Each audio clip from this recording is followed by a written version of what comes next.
closer than you think. It's not a tournament. It's what you don't see on TV. The cash is real. The stakes are high. They bet big. They win big. They lose big. High stakes live action poker. Live at the bike. Watch it live on the web or play it if you dare at the Bicycle Casino right here in Los Angeles.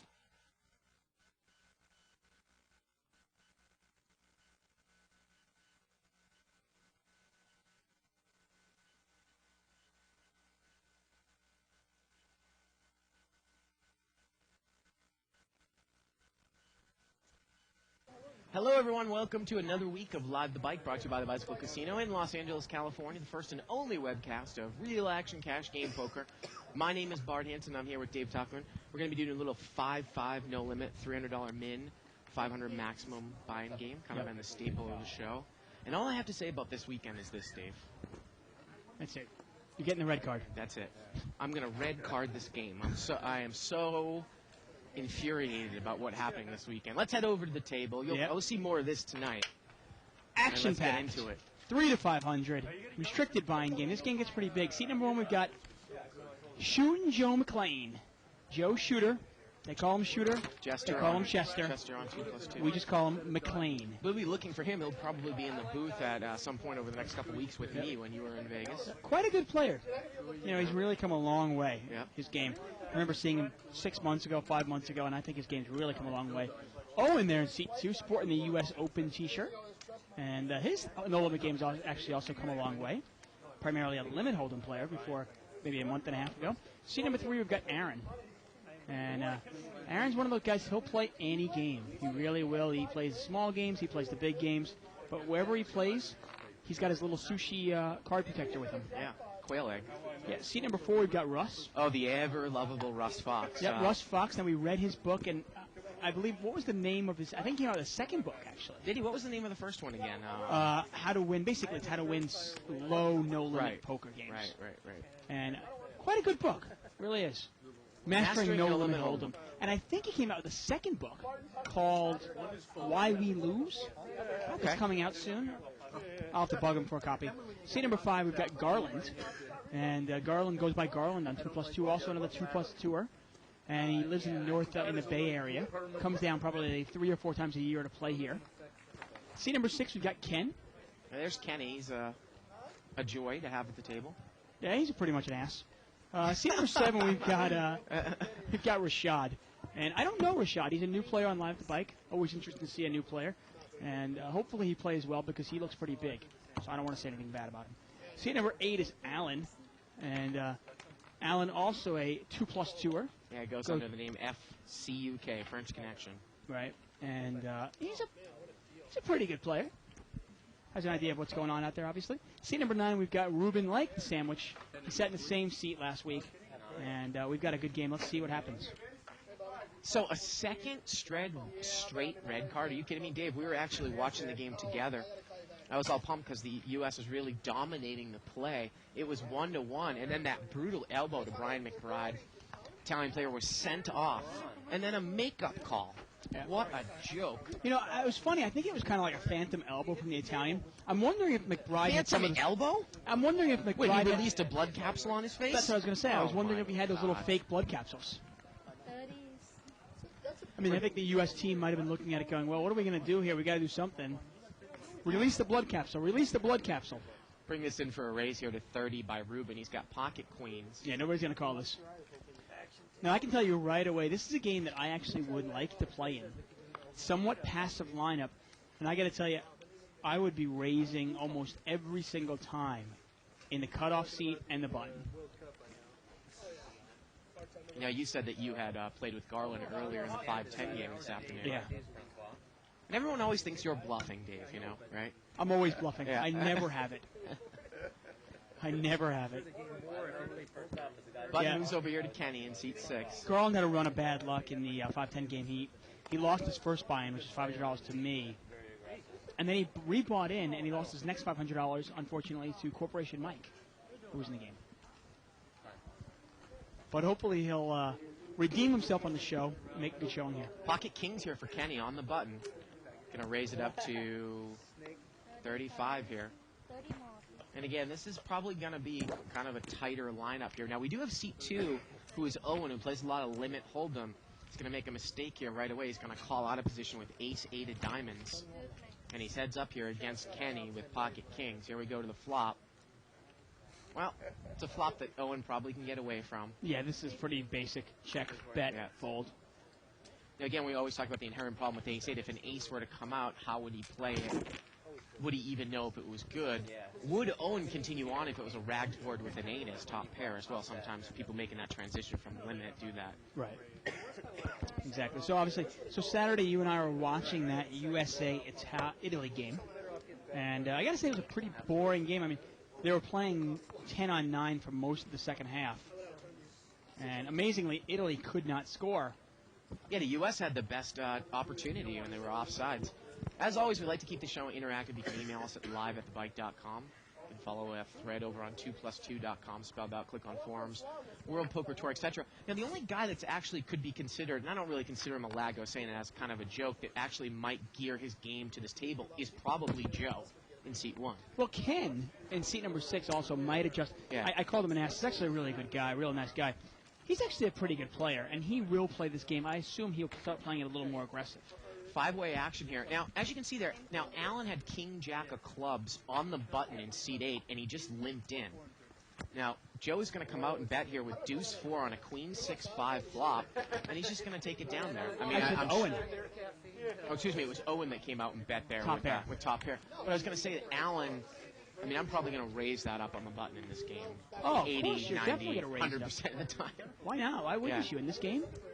And Especially again, in this game. And the whole theory of limp re-raising with a big pocket pair, I mean, just take that out of the equation in this game with a big pocket pair. Yeah, I want to play it straightforward in this game, and I want to play it. I want to be raising with a lot of hands. I want to use position in this game.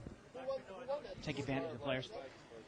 So obviously, as we talk about our weekend, so I was watching the USA-Italy game, and I was rooting for USA, and you know, obviously, I really was. But I got to tell you, USA still hasn't scored a goal. I know, not a non-known own goal, right? Right. I mean, Italy actually, the Italian player actually kicked it in. So. Fold it around here, and they're going to chop it up here. And after watching Ghana actually upset Czech Republic, I got to tell you, I'd be really surprised that the USA was able to beat Ghana.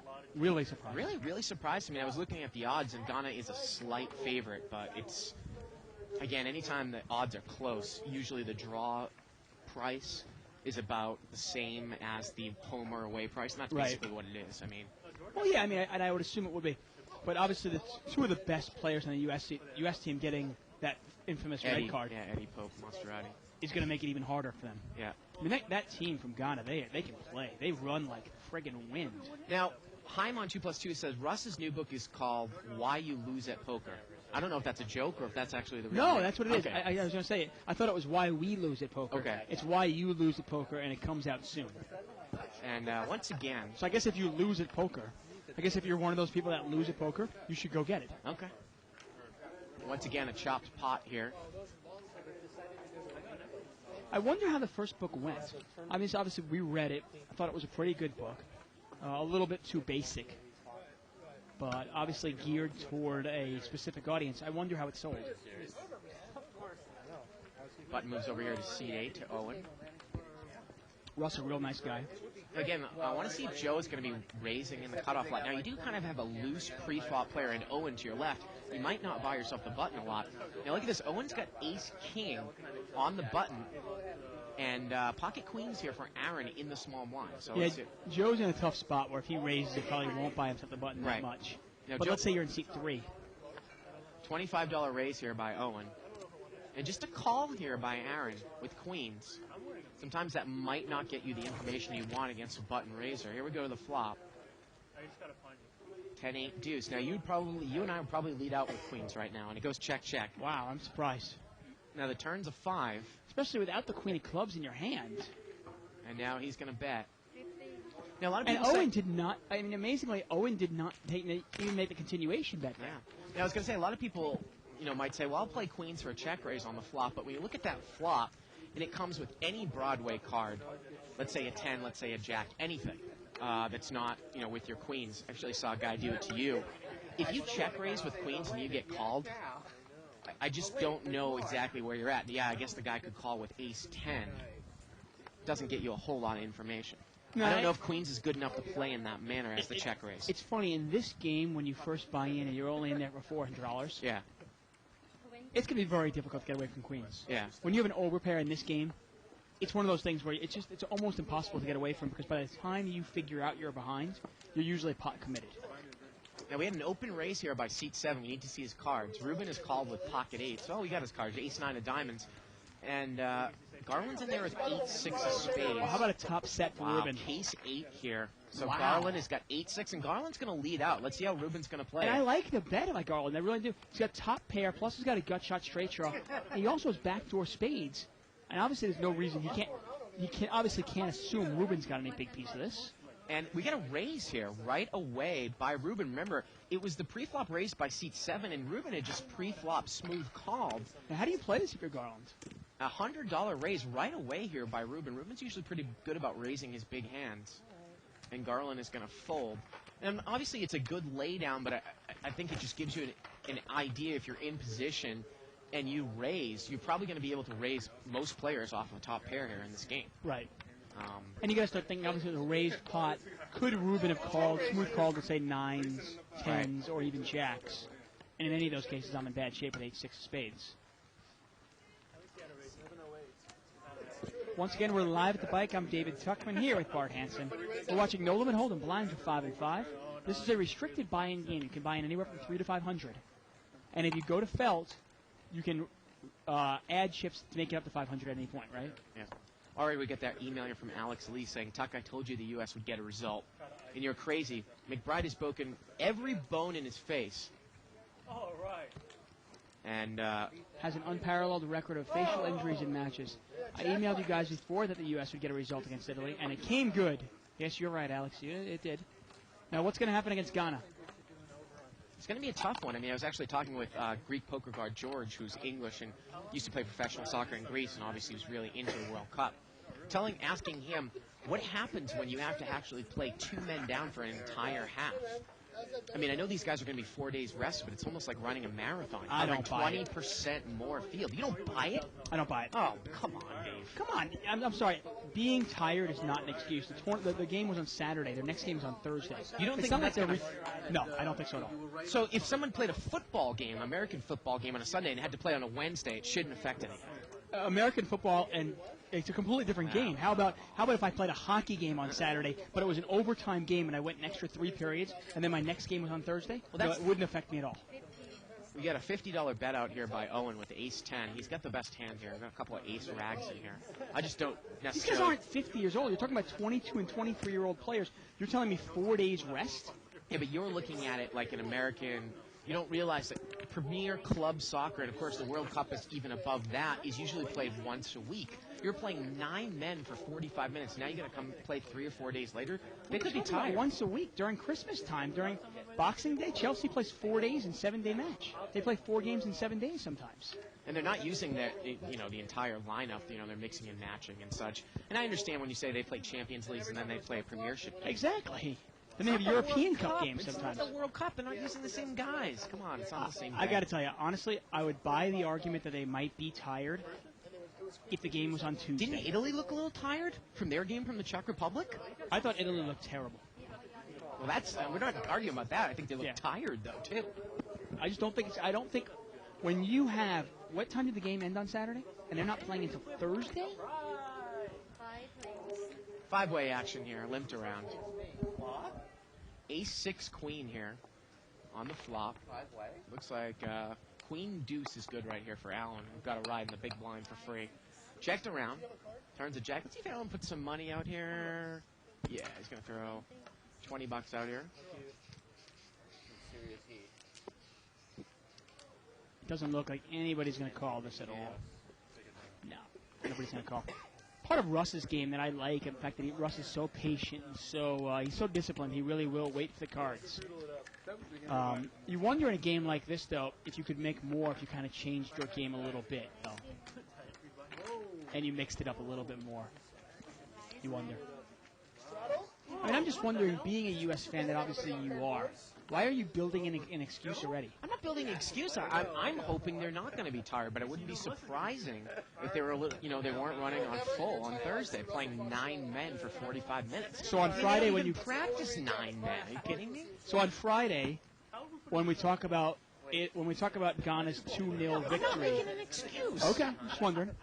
Sounds like you are. I mean, you can't say, the tiredness in first and second games means nothing in the World Cup. Look at the second game results. You telling me some of the teams didn't come out flat and tired 4 days after their first game, playing at an international level, the game of their lives, once a year? I don't buy it as an excuse. Some teams came out their second game was better. Look at Ghana. What's their excuse? They were tired. They played a first game. 5-way action here. Limped around once again. 9-6 with a couple of diamonds. Well, nice flop for Allen. Really nice flop there. He's got a gut shot, straight draw, plus the flush draw. And Ken's just going to take a little shot at it. And Rashid there is going to raise with 6-4. Now, I don't know if Allen was trying to play the check raise here or what, but you got a bluff bet by Ken and a raise with what is actually the best hand right now by Rashid there. And Allen is going to call.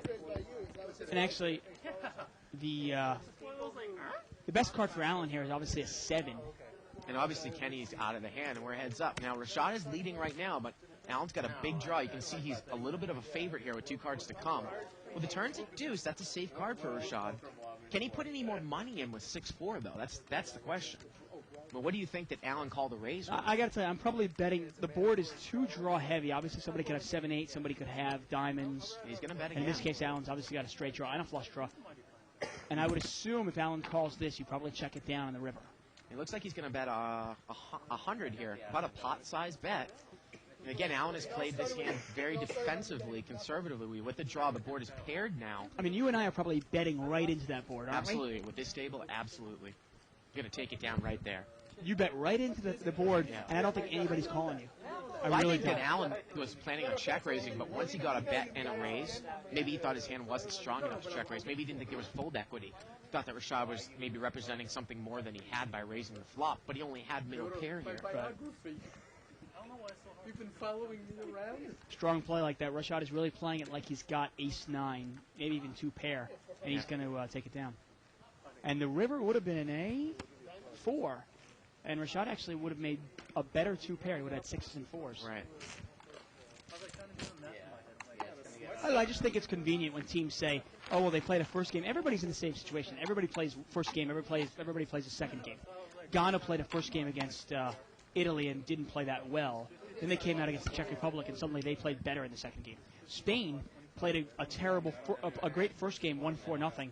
A terrible first half today, but somehow found the energy to score 3 goals in the second half. Well, one of the interesting things they said about the World Cup and about some of the smaller teams in Africa, in North America, and South America that don't necessarily have the best skill, they actually might be more fit than some of the traditional powerhouses, and their speed might be better. Yeah. And that's one of the advantages that they have. Right. Like a Ghana team, they might just be more fit than than Italy and the Czech Republic and the U.S. going into game 2. I mean, anybody can get fit. All you got to do is just exercise, get in shape. It's not hard. Garland's going to raise it up here with ace-queen. And I don't think anybody's going to call this. No, Aaron's not going to call here with ace-5 of diamonds out of position. Garland Again, that's takes really a that. hand I don't like to limp in with, although at this table, it's kind of a catch-22. If there isn't a lot of pre-flop raising, you might think you might be able to get it limped around and you can just fold to the raise. I might even raise with early position that hand. Hey, Ross, I dare you to restraddle. I mean, you would just be playing this game very, very aggressively. Well, I mean, to a degree, obviously, I don't want to be a live fish and just give money away. But at the same time, I'm really going to try to mix it up a little bit. I'm probably going to be straddling. I want to force these players out of their comfort zone. Yep. I want to force them to gamble a little bit more than they probably want to. I was telling Eugene Garland, before the show, while we were playing together, and he said, I thought you were bluffing. And I go, yeah, well, that's the image. I go, obviously, I'm always trying to represent that I'm a reckless, a crazy, reckless person. But obviously, I'm not really very reckless at all. We had a live straddle here by Aaron. He did not raise out of the straddle spot. Ace, Jack, 6 here on the flop. And nobody's got anything, huh? 30s. I mean, nobody's even got a pair. Well, Ken's going to bet 30, and this is what we talked about. Ken probably doing the right thing here at this table. Definitely is. Yeah. And then we also talk about if you're going to straddle in a full ring game, and you're not going to raise with subpar hands, then there's really no point to straddling. Yeah, not usually. Yeah. Although in this game, the other point to straddling is suddenly you're making the pot a little bit bigger right away. And sometimes when the pot gets bigger, people seem to make more mistakes. And this is so funny because I think somebody asked Russ Fox to straddle. When's the last time you think he's ever live straddled in a full ring game? Are you kidding me? Let's zoom in on his hair. Somebody said they wanted to see his crazy hair. Ken called Russ the anti-straddle. Yeah. Sexy, sexy. Aaron's got pocket queens here in the big blind. Oh, man. Owen's got sixes. Well, it's between the blinds, and I think they're going to chop it up here. No, I always chop. Yeah, what an NBA Finals, too. You know, I'm not a big NBA fan, but really kind of a... I always say, I love the finals of anything. No, it's been great. Miami Heat coming back from the dead. Yes. Great finish to last night's game. Dwayne Wade is an absolute stud. Yeah. And you can email us at live@thebike.com.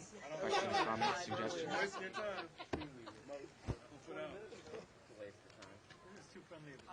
Now, we had that guy that emailed us talking about how he had done the draw and the bet on the United States. Right, so he broke even. Yeah, yeah. And apparently Ghana's plus 125 to win.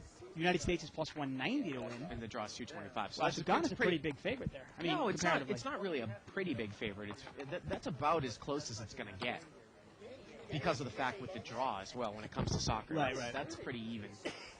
And they're going to chop it up again. And I was going to say before the show, under/over on the amount of times these guys chop at the table, it might be up there 15 or 20 over 3 hours. Obviously, a lot you can get from a game like this.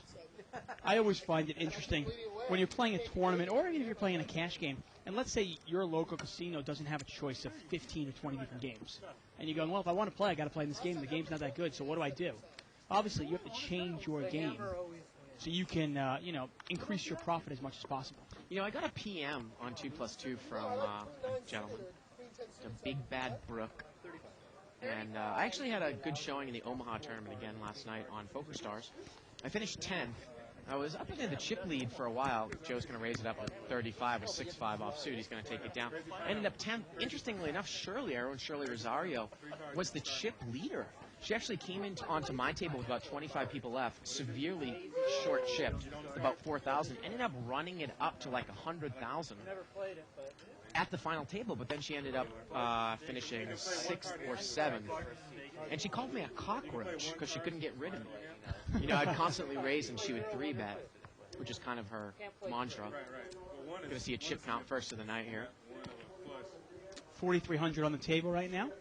Ruben's got the table covered with $700. Ken in second place with $560. Owen and Allen bringing up the rear, each with over $300 though.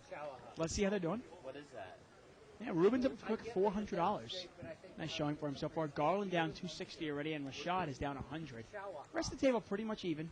We'll keep track of this throughout the evening. Pocket jacks here for Garland in the small blind. He's going to raise it up. Owen had limped in. Kenny quickly folds king-queen off suit, and Garland is going to take it down here. And again, so the PM, you got the guy was sweating your battle yeah, with Shirley. Yeah. And Dave, you and I were both playing on a site to try to get our World Series of Poker. Yeah, it was funny. You and I were both playing on Bodog. We're not allowed to say that? I'm not supposed to because it's such a good deal. I didn't want to give it away. It's over, though. No, there's one more on Saturday. I can't play it anyway. I'm going to be in Vegas. Ruin it for me. Anyway, we were playing on Bodog because it was a nice overlay. Don't worry, it's pretty much over now. Yeah. And the funniest thing is, so we're jumping in this $67 tournament. There's only like 100 people in it, and they're giving away one $12,500 package. Right. This is about a $5,000 overlay. And I'm playing early on, and I look over in seat number 6. I'm going, wait a second, live bike Bart. What is it? Live at Bike Bart. Yeah. Owen's race here with ace queen. A smooth call by Aaron with 7s. Well, there's the ace. This is pretty easy for. Just there an you go. Open fold here by Aaron. That's pretty easy. Just throws it away. Yeah. You always like that. Anyway, so I look up and I see your name. So I start posting. And I start posting. How long did it take you to figure out it was me? I know it was you. I know your name. So you knew it right away? Yeah, okay. What's the game when they put out 2 separate boards? 'Cause I asked you like 4 questions. I mean, before you you don't, actually because you responded. don't give your name out. Right. So I won't give it out, but yeah, I knew it was you. When I said when you asked me about Live at the Bike, and you said, "Oh, I like the show, I like that guy Bart," and then I think I typed out, "Yeah, my co-commentator's a real ass." I thought that maybe that would give it away. Right. Yeah. Well, the second I bluffed somebody and I showed my cards, Yeah. and you said, "Who is this clown?" I knew you knew it was me. Yeah. So I knew you wouldn't say anything unless you knew it was me. Now Owen just limped in here. Aaron called. Ken's gonna raise here on the button with King Queen. Probably a good play here on this table. Owen just calls with Ace King. See if that brings Garland in with Jack 9 of clubs. I might raise with Jack 9 of clubs in the cutoff as well. Wow, I can't believe Garland folded that for $30. Jack 9 of clubs. Well, here we go, 3 ways. There's a set. Oh no, I'm sorry. No, there's the ace. I got excited for a second. Let's see how Owen's gonna play it. I gotta tell you, the funny thing is we always talk about leading out with a good hand or betting your hand, but in this case with Ace King in this game, it's probably best maybe to check raise an aggressive player on the button. Because Ken's just not going to get involved, but he was going to bet on the ace. Oh, you're right, but in this game, sometimes people will get over-involved with a hand like Ace, Jack, or Ace, Queen, though. Right. I don't think Kenny is going to. But the money's going to go in anyway. I mean, Kenny's trying to think if he can maybe get Owen off of like Ace 9 there, but he's just not going to get involved with it. Probably not a good time to try to bluff a guy that probably isn't going to let go of top pair. Turn would have been a king of clubs. Yeah. Owen would have made 2 pair there. It was kind of funny. Actually, I remember typing in a message board, "Oh, so you work for Live at the Bike. What do you do?"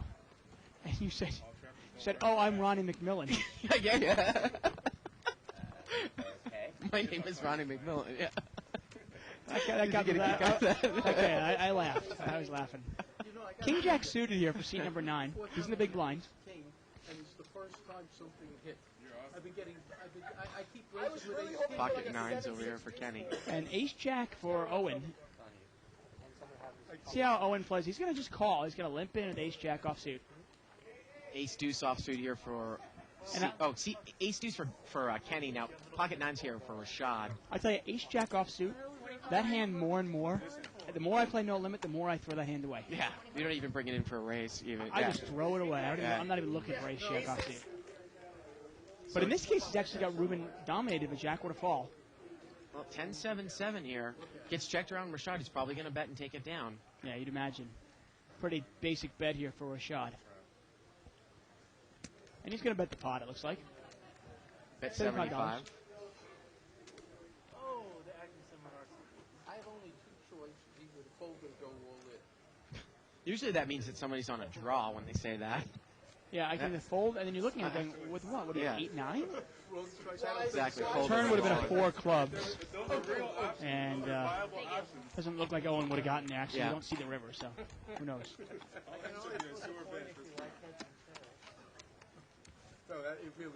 Again, you can email us at live@thebike.com. Questions, comments, suggestions, always appreciated.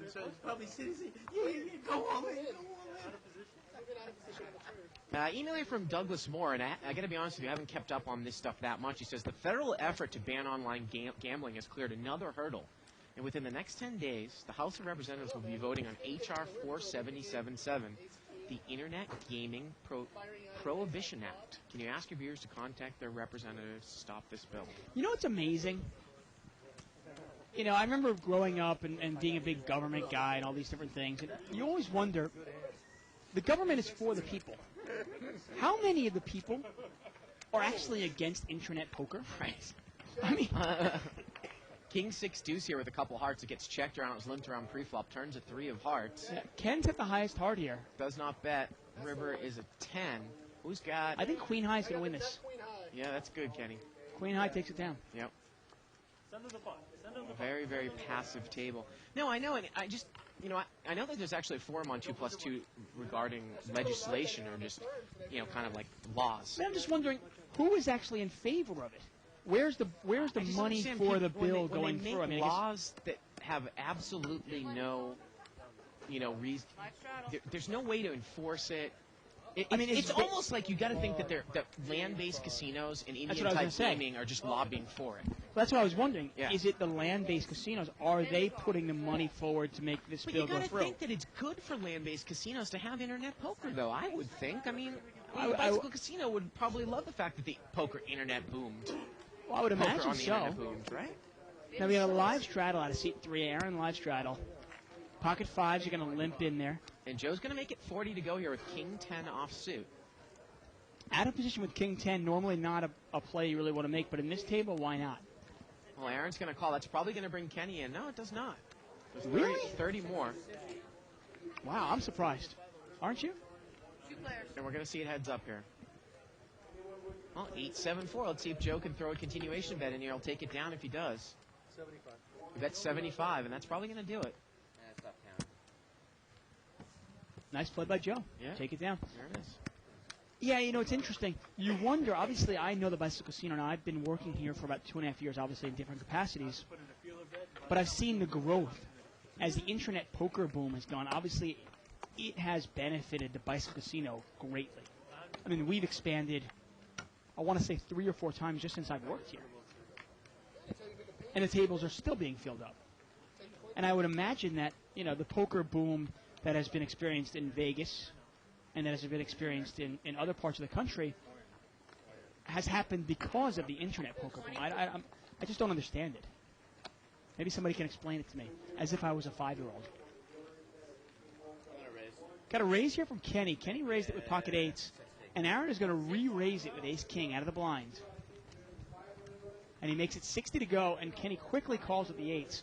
Funny that Kenny wouldn't call 2 players raised with the 5s last time. But here he's going to call with 8s. Right away. Well, Jack 4-6. Again, this is a tough spot here with 8s of the guy raising out of the blind. Is he going to continue on? It's a tough spot for both Kenny players. Beats him into the pot. $65 bet by Aaron, and Kenny, like I said, he beats him into the pot with a quick call here with 8s. It's a really tough spot for both players here. Turns a 4. Well, that doesn't change anything. Now Aaron's going to check, and now Kenny's going to bet. He's going to bet 75. That's somewhat of a weak bet. I got to tell you, if the guy checks to me there, I'm going to put him on ace-king, and I'm moving in. Really? Yeah. Yeah. In this game. Obviously, in different games where the players might play it a little more tricky. I think in this game, it's pretty obvious he had ace-king or ace-queen, and he missed. Might you get full equity if the guy had raised out of the blind with 9s or 10s? Might that be going through your head as well? Yeah, it might. Yeah, you never know. It's a real passive player who's scared of the jack. Email here by Anthony Lasardo saying that in a deeper game with good players, he really hates the limp re-raise play because it puts people on such a tight range of hands that it's easy to play them, even in position. Yeah, it is. I mean, I actually really love the limp re-raise if somebody's really deep because they're pretty much turning their hand over. They're showing you they have pocket aces or pocket kings. Yeah. And now you can really decide, okay, do I have the odds, and is this the right opportunity for me to try to crack them with pocket 5s? Buttons moved over here to seat 2. Oh, and I've got an email here from Eric Mathis, kind of echoing what I heard in my ear on Saturday about how much he hates Bruce Arena. I got to tell you, I'm defending Bruce Arena. I like the story of how, he was the college, won the national championship, I think, at Virginia, then went on to DC United, won the MLS. I think he's a good coach. I think you hate him. Ace-6-9 here. I don't hate him. He just doesn't. He looks like such a tool. You mean when he was waving at the refs? He just looks like a fat tool. Turns a 3. Ace-6-9-3 here, and now Ruben's going to come out and bet on the 9. Surprised he actually didn't bet there anyway. Second to last to add with middle pair. Rashad obviously is not in there at the king 7 of diamonds. Yeah. Now this is actually where sometimes you say, well, you can never really play too tight in poker. Alan over there, as we see in seat 8, I think he's got to change his game up to the certain type of game. Again, Alan over there in the blue, because sometimes I think he just plays it too much the same way, Dave. You have, You have to be able to adapt to your surroundings. Have to. Otherwise, you cannot be a successful poker player. You can't play Corporation Mike and Alan and Mo the same way you're going to play Russ Fox, Joe McClain, and Garland. It's just not going to work. Button moves over here to Aaron in seat 3. I don't know. I always want my leader, my coach, my president, whoever it might be. I want them to be inspiring. I don't find Bruce Arena inspiring. Really? Yeah, I just don't think you know him well enough. I don't know him at all. Head over to ussoccer.com and click on like those, I think it's called Studio 40 I'd rather shoot myself. videos. Got some good pregame speeches. Button moves over here to seat 4, Russ Fox. Has Russ Fox played a hand yet? I think he played pocket fives one time.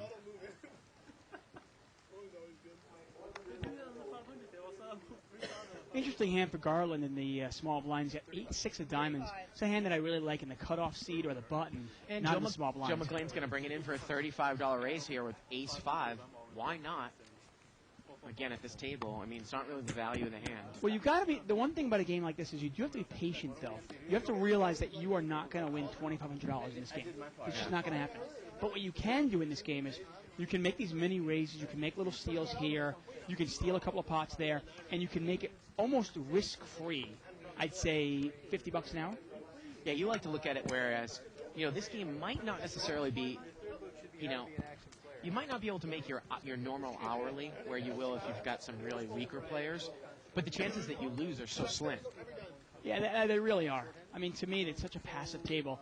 I mean, I would imagine you can make some easy money in this game. Pocket Kings here for Joe. He's going to bring it in for a $35 raise. Same raise he just made with ace-5, by the way. Same raise, ace-5 or pocket kings. Now, which one's which? You never know. 35. And is Rashad going to get... Look at that. That's a nice laydown from Rashad. It really is. Ruben is not going to get involved here with the That's a real nice laydown. Now, we're talking about playing it tight and obviously opening up your game. But even in this game, I want to be the raiser. And I want to be raising in position. I don't want to be calling raises out of position. I don't care if I'm playing in this game or any game. And king-queen offsuit. Nice laydown from Rashad. Really is.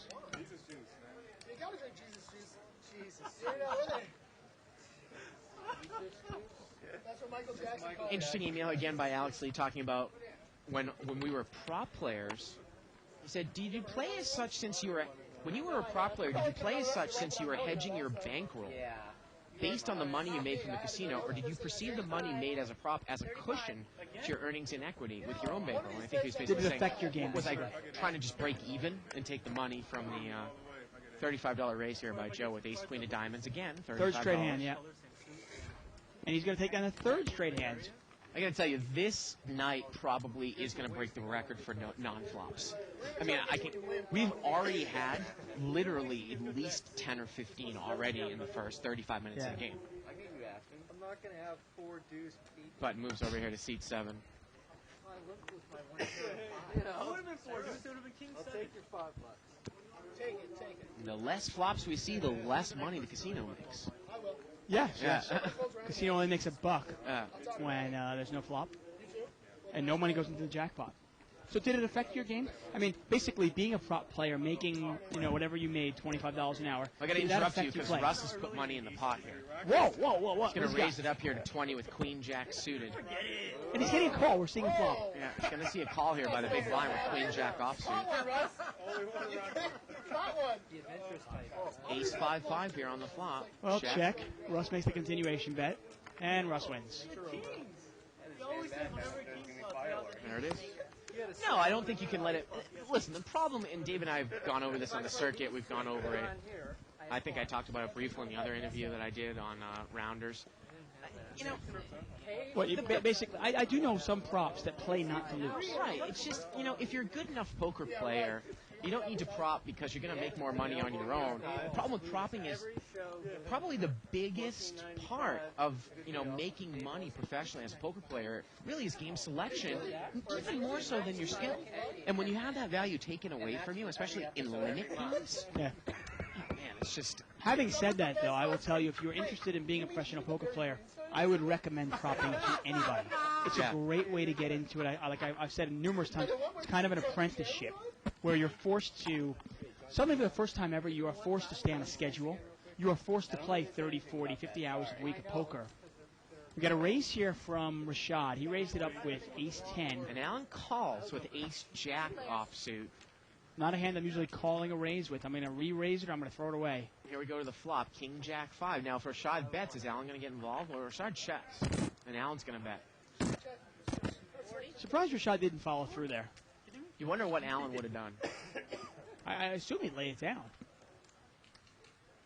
And Rashad's not going to get involved. Throws it away. Got Anyway, I was going to say, clean. if you think of it as an apprenticeship in the sense that it forces you to keep on a schedule. Yeah, it forces you to put in the time that you would as if It you also- wanted to play on your own. It right? also forces you to learn how to adapt to different games. Yeah. Remember, if you're playing on your own and you're only going to pick the best game, okay, well, you might always beat that best game. You might not.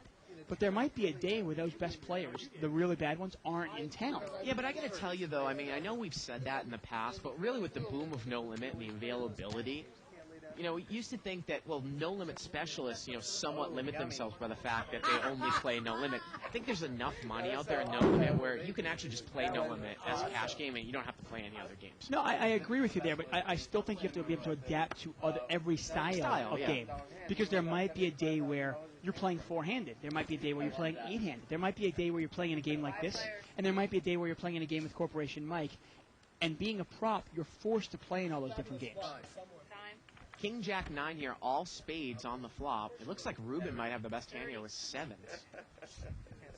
But Owen is going to come out and bet 30 with an open-ended straight draw without a spade. You wonder. He's not even open-ended. He's got nothing. Yeah, he's not open-ended. It's a gut shot without a spade. But he takes it down. It works. I mean, I highly recommend propping. I mean, where else can you make, say, $25 an hour, plus benefits, and you get to play poker? It's kind of a cool gig when you think about it. Yeah. Obviously, after you do it for a year or a couple of years, in my case, there comes a point where you realize you're leaving a lot of money on the table when you're propping and not being able to pick your games. You know, and this is from the LA Times, Douglas Moore said, supporters of the measure, talking about on internet gaming, insist that they're trying to curb the spread of gambling addiction, protect minors, and crack down on unscrupulous offshore operators. When I hear a statement like that, that's when I kind of think, if the founders of this country, were to see that people are trying to enact all laws for that purpose, I think they really would be spitting, like, on their graves, from heaven or hell, wherever they are, on how this country has turned out. Are we trying to make a government that's trying to protect ourselves? What am I trying to say there? I don't know. We're all sitting here in the booth looking at each other like, what is Bart saying? The point is that I don't think the government needs to protect us. That's the point I'm trying to make. They were trying to. I can't even continue. What about the guy that won the duel, man, against Alexander Hamilton? He's probably in hell. Yeah. Aaron Burr. Yeah. That's great. Now he's walking. Now he's waving scissors. In his hands. What are you doing? Oh man. Flop is ace, queen, queen. Owen's got trip queens, and Garland Owen's got a called full him. house here. The flop is I'm ace, sorry. queen. And Garland called him with nothing. Yeah, Garland called with absolutely nothing here. What is he calling with? Why did he call the flop? Called with king 9. Maybe he was trying to set up a move. Well, if you're going to set up a move, you have to make the move. I don't understand the play. Maybe he thought that that Owen was going to check the turn or something. I mean, that did go check bet by Owen, and then really strange. The point I'm trying to make is, whenever the government says, "Oh, we need to protect minors and the curb understand. of gambling addiction against our society," it makes Basically, me want to puke. they're protectionist laws. Right. Same as, say, a seatbelt law. Right. As ridiculous as that law Yeah. is. Basically, Then people will say, "Well, what about car insurance rates?" I We never live- bought that argument with that either. we live in a free country, Right. and if somebody wants to be a gambling addict, Right. they will find a way to be a gambling addict. Yeah. Yeah, how about go to Vegas? Or how about gamble on horse racing, which is still legal online? I'll tell you, That's the that's- one exception. Well, that's what's ridiculous. Yeah. All these states have lottos. All these states have horse racing. You can Wow. gamble. Russ has raised here with aces out of the small blind, and Aaron is called. Russ bought the button. Aaron limped in with 7-8. Ooh, Now, Darren Aaron's get- got top pair. Russ is going to lead out here. That's 30 here. Well, Aaron's Now, going to call. can Aaron represent if a 4 or a 6 come out? Can he Turns to represent 9. something here? Now, how does Russ play this? Can I bet 75 here? Now, Can he once again- represent 6-8? Yeah, I mean, a lot of hands here. Can you represent? But at this point, well, I don't think Russ is. I don't think his pot committed yet. He He's still got has almost 400 left. Yeah. Put you on one hand, so let me just double check to make sure I don't have Oh, And Aaron he throws it calls. away, and the river was a 3. That was actually a pretty safe card, 3 diamonds on the river. That was a great card for aces, obviously, because you beat 9-7 or something like that now. Exactly. It's probably the best card for it ever there. Yeah, protectionist laws. I was never a big fan of mandatory CP Well, laws. especially when they're hypocritical. When you look at it and you go, well, there's horse racing allowed. There's Indian casinos everywhere now. Yeah. But, well, hey, we're not going to let you play online. It's pretty... And again, they can't necessarily regulate the gaming sites because they're all offshore, but what they're going to try to do is crack down on that intermediary banking system like a NetTeller or a PayPal. They're going to try to make it as difficult as Yeah. possible for Americans to fund a and take NetTeller. money out. Yeah. Aaron's got pocket kings over here in C3. I mean, for me, it's not that big a deal because I look at it as I don't really like playing online anyway. Right. But of course, you object to the principle of it. I right? do. Yeah. I terribly object to it. I think it's ridiculous to tell somebody that they can't play. 2 consenting adults can't play poker online. Allen is called here with pocket 5s. And we're going to see an overcall here by Owen. So this pot's going to be over $100 here. Kings, queen, 10 of diamonds, and pocket 5s here for Allen. To the flop. It's a pretty ugly flop for everybody. How about the flop for Allen? He's got a gut shot straight flush draw. 7-6-3 of spades out there. There it is. And Allen is actually he's actually a favorite compared to those 2 players with the 5 of spades in his hands. Because he can catch a 4 for a straight, a spade for a flush, or a 5 to win it. The problem is how does Allen know his 5 of spades is good? Well, the thing is that, Allen can't play this. At this point, I think he has to fold. If you were to actually lead out on the flop, it would have been interesting to see what Aaron would have done. Could he raise a hand like kings without the king of spades there? I don't... And he's going to move all in. He's going to play it as a check raise all in, but I don't know if he's got enough really to get the equity out Well, of that's it. the thing. There's no fold equity here. Now, this is one of those Yeah, rare and cases. Aaron insta-calls here. But he's a favorite. Allen is a favorite here. And there's the 4, Yeah. and Allen gets straight here. Yeah. Allen is straightened up, and he's going to win this. And he makes the flush in the river also. Yeah. I don't mind. I mean, the way that hand played out, if I bet with kings there and Allen thinks, and then he check raises all in, I think it's an easy call with the stack sizes for kings. It's only like $40 more. Yeah. I just don't understand. How do you check raise all in there as opposed to lead out on the flop? Doesn't make a whole lot of sense to me.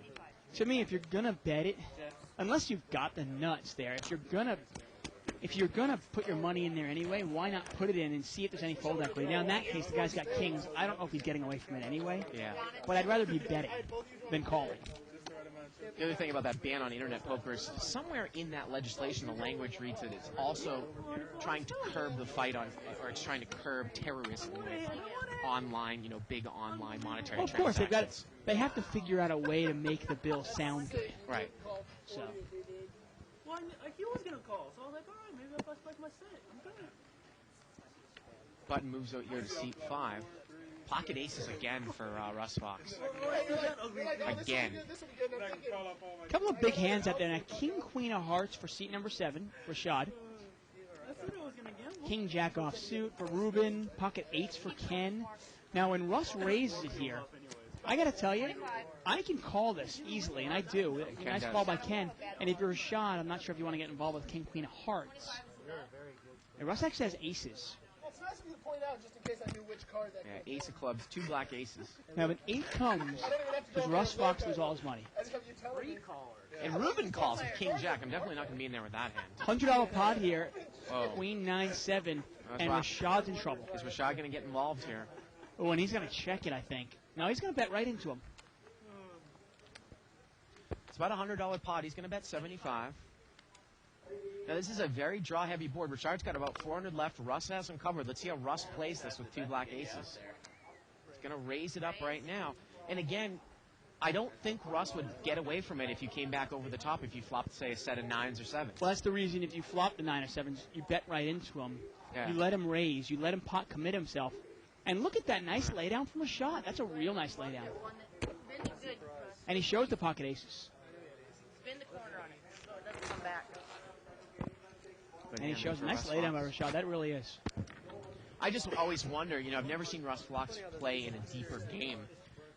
Does he know how to manipulate pot size, and how would he play that hand if, say, he was 2,000 behind or Rashad was 2,000 behind. I've never seen him get $2,000 behind. So Yes. I mean, I think maybe one of the reasons he plays in this small game is it makes the decisions really easy. Yeah. I mean, I got to tell you, I mean, it is inherently short stack poker, right? if you or I have pocket aces there and a guy flops a set, we're probably going to lose our money too, aren't we? In this game, you mean? Yeah. Yeah. Yeah, it is. You know, there's just too many hands out there. The guy could have king queen or ace queen. I'm not Yeah. going to throw away aces there. If he's got a set, he's got a set. Every freaking day. You know, you don't get the ace of spades that often. It's like every time I get the ace of spades, I got to mark it. And then Yeah, and we see a post there from Pajeto, Jay Siegel, our live to bike potato. He says if the government wanted to curb problem gambling, they'd start by abolishing the state lotteries. Right. I mean, how about how's- scratch tickets? How can that stuff be legal and now you're going to Right. ban internet poker? It's just And they actually come out and say we want to make sure that people aren't turning into gambling addicts. Well, How about hey, the people that hang around 7-Eleven and Circle K on Friday when they get their paycheck and Yeah. go and buy $20 scratch tickets? yeah, those same people have lisps, Those lisp people. Here at Live to Bike, we like to generalize and stereotype. There you go. Butt moves over here to seat 7. Why do you have a scissor? Pair of scissors there. It was for cutting out the red card. I was okay, going to give okay. somebody the red card again here, but I haven't gotten a chance to give it this piece of U.S. downer right here for Right. weekend. Pocket kings here for Aaron again. Russ has had aces twice. Aaron's had like kings 2 or 3 times. A lot of big hands. Unfortunately for the show, there haven't been a lot of big second best hands. Yeah. Raise to 30. 30? I said 30. Got a $30 raise here by Aaron. And I don't think anybody's going to get involved with No this one one. really has anything here. Again, in this game. Wow. Well, you know what? Rashad's going to take one off. He's got Jack 9 on the button. He's going to see if maybe he can He's catch got something big. 400 behind. I got to tell you, I mean, and Joe's going to come in there with 8-9 offsuit. Again, I don't necessarily know if these guys are really deep enough. Now, Joe is actually deeper. The only thing is, though, is this game is so passive. Can you call on the button not to hit your hand, but to actually take it away. represent? Yeah, exactly. See, now here comes the ace flop. Now, what if Joe led right out here and Aaron checked it? And now watch. Let's see if Rashad can take it away from everybody. No. And I think Joe is going to bet the turn and take this away. Watch. Well, now he's Wow. got trip 8s. Now he'll bet the turn. And he's going to bet 75. See, now my question for you was. Is Aaron's just not even going to get involved with it then? See, my question for you was Joe going to bet the turn regardless? Well, if the turn came like a 5, and it looked like Aaron was just ready to fold anyways. Yeah. Well, he raised. He got 2 callers. He assumed one of those guys must have an ace, and he's not going to lose any more money on it. And that's part of this. Since the game is passive, you're not necessarily calling raises. You're not necessarily calling raises to hit your hand and make a lot of money. You're actually calling raises because you think you can take the pot away. Yeah. Kind of like if you're calling a raise against Dr. Beebe. everybody lives in Burbank. It's like the hub. All these Saturday So what else did we do on Saturday? We watched a little soccer, did a little work for Live at the Bike. Had a little Ate Thai some food. Thai food. That's what I was going to get into. How did the On Thai food? Isaac's recommendation, a little place Oh, in some Santa good food. Monica. I like that place. Yeah. I wish we had ordered they had Pad CU, right? I forgot to. Yeah, we got You guys should hang out. Very Thai. What did we get? Pad Thai instead. I'm actually more Pad of a Thai. fan of Pad CU. Okay. It is. It's a great town to Got a $25 raise here by Rashad with pocket 7s. That what is that soup called with the coconut and the lemongrass? Tommy Gong coconut soup we had as well. Yeah, go look. I'm actually big. I like Tom Yum Goong instead. Tom Yum Goong. There you go. Kind of a spicier lemongrass soup with some shrimp. We had some coconut soup. Now Aaron is called with 6s here. Rashad's 1 up on him. King Jack 8. Well, bad flop for both hands, and whoever bets this is probably going to take it down. Now Rashad's got position on him, and if he uses it, he'll probably take it. And look, there's the bet. And I imagine Aaron's going to get rid of 6s here.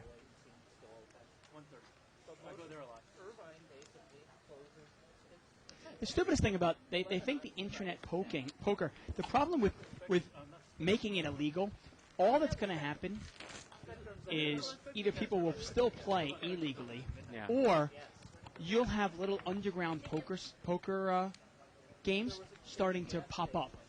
And with underground poker games starting up, You mean in states that don't allow land-based poker games? exactly, or if you're too far away from a land-based Right, game, right. you will start underground poker games. And the problem with those is Well, that that they now actually get, brings a criminal element. People might come Exactly. in and try to rob the place. exactly if it gets out there that there's a lot of cash Right. Oh, at yeah. an underground poker game, well then what happens is you Yeah. start getting crime. I really can't. I mean, I don't know. I haven't kept up on the legislation that much. Someone emailed me. is there really a possibility that this thing actually can come into fruition where it is really say that in the U.S. you cannot, it is illegal, and they might start seizing your funds? I just find it so... Now we get a raise here from Rashad with ace-10. Now Ace Ruben's 10. going to smooth call on the button with king-jack of hearts. In this game, I don't mind it. Especially Rashad has shown he can throw away a hand. Well, Queen 7 deuce here. Both players miss. And Rashad's going to bet right into him, and I think that's going to be able to take it down. Get it done. And it They does. can talk about these regulations, and I thought I'd heard about a month or two ago that this was dead, that this thing had gone to committee, and all the proponents of it were going to get it through until some of the the reasonable representatives were like, well, why would we need this? There was actually some opposition to it. I mean, does this thing actually have a chance to come to real fruition? Yeah, who knows? I don't know. I don't know. No way. I mean, it's funny. Anytime the United States has made things, I guess, people's vices illegal, Right. they don't work out that well. I mean, anybody Anybody know look at history the of prohibition, 1930s? yeah, Yeah, 1920s, 1930s. right. Yeah. How badly prohibition worked out for the United States. Both ways.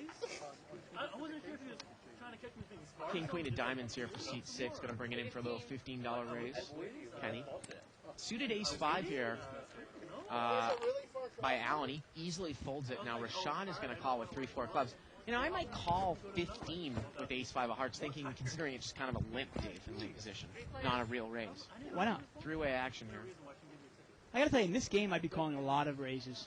I mean, I'd be calling a lot of little mini raises in position against players that play very predictably and passively.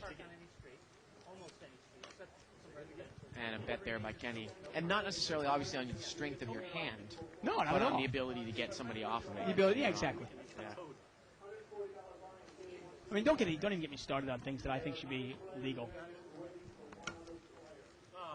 My I parents were- hate laws that try to police ourselves. It's a free country. I really think that unless you're me harming too, somebody more of else, like a exactly. a Isaac's like kind of libertarian. like we're sort of free. Yeah.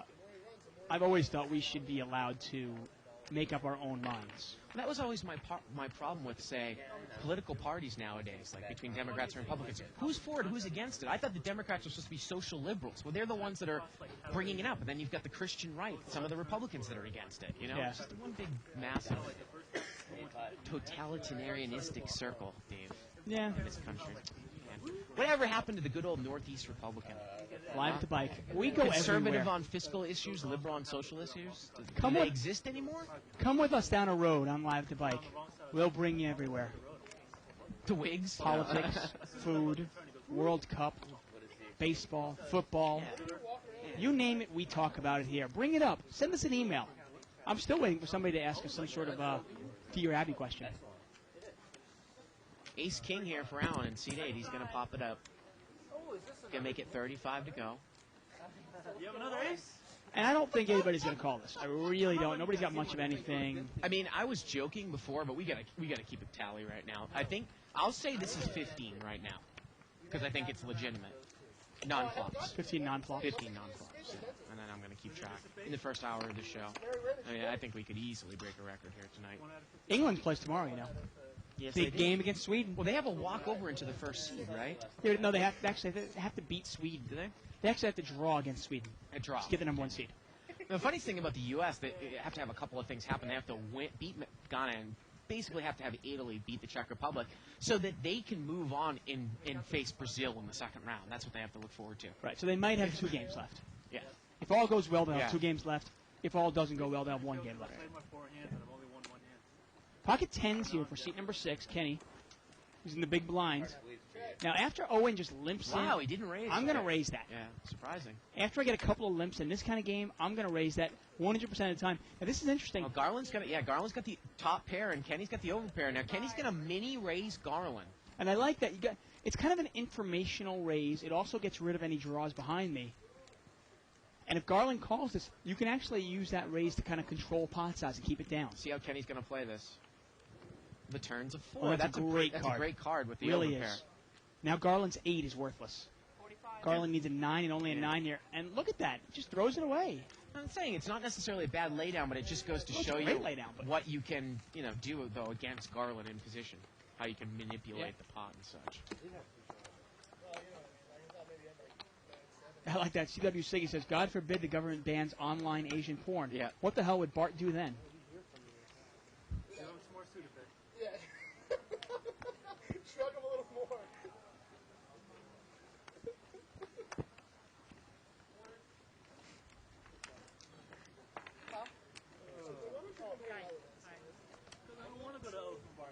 And apparently the Heat are a big underdogs to lose in Game 6 to the Mavericks because the game is going back to Dallas. We went to IHOP this morning when I heard of Kenny. See what happens. A couple of big hands out here. Ace, king, ace, queen, and nines. Kenny's also got threes. And we're going to see this. Yeah, We're going to see it 4 4 ways. Pot is $75, about. Well, there's the king. Rashad's got the best hand here. Yep. And Rashad checked it. Well, he just smooth call with ace-king, so I guess he's playing this as a check raise. I like the play. Not a bad bet here by Owen with 9, so let's see how Rashad is going to play it here. Now, the board is somewhat connected. I think you do want to check raise this, don't you? You also, I mean, if your opponent has, say, king, queen, or king, jack, you want to get the money in there before a diamond comes in there and kills your action. He makes it 40 more, kind of a mini check raise. Well, look, he's building himself a pot here, and Owen is going to call. Owen's going to call him. And Owen needs a 9, only a 9 to win this. I mean, or some running card is straight. Well, the turn's an ace, and now Rashad's got top 2, and now you'll hope that Owen has, well, you can't be on the nut diamond draw because you've got the ace of diamonds in your hand. Yeah, I mean, you don't even know what he has here, but if he had, say, king, queen, the ace actually kills your action. 120. That's a great bet there by Rashad. Now, people might say, well, why not check it and see if he bets there again? Because the board is so draw heavy. Some people would easily check there on the ace. Yeah, definitely. And the river would have been the 7 of spades. Wouldn't have changed anything. Yeah.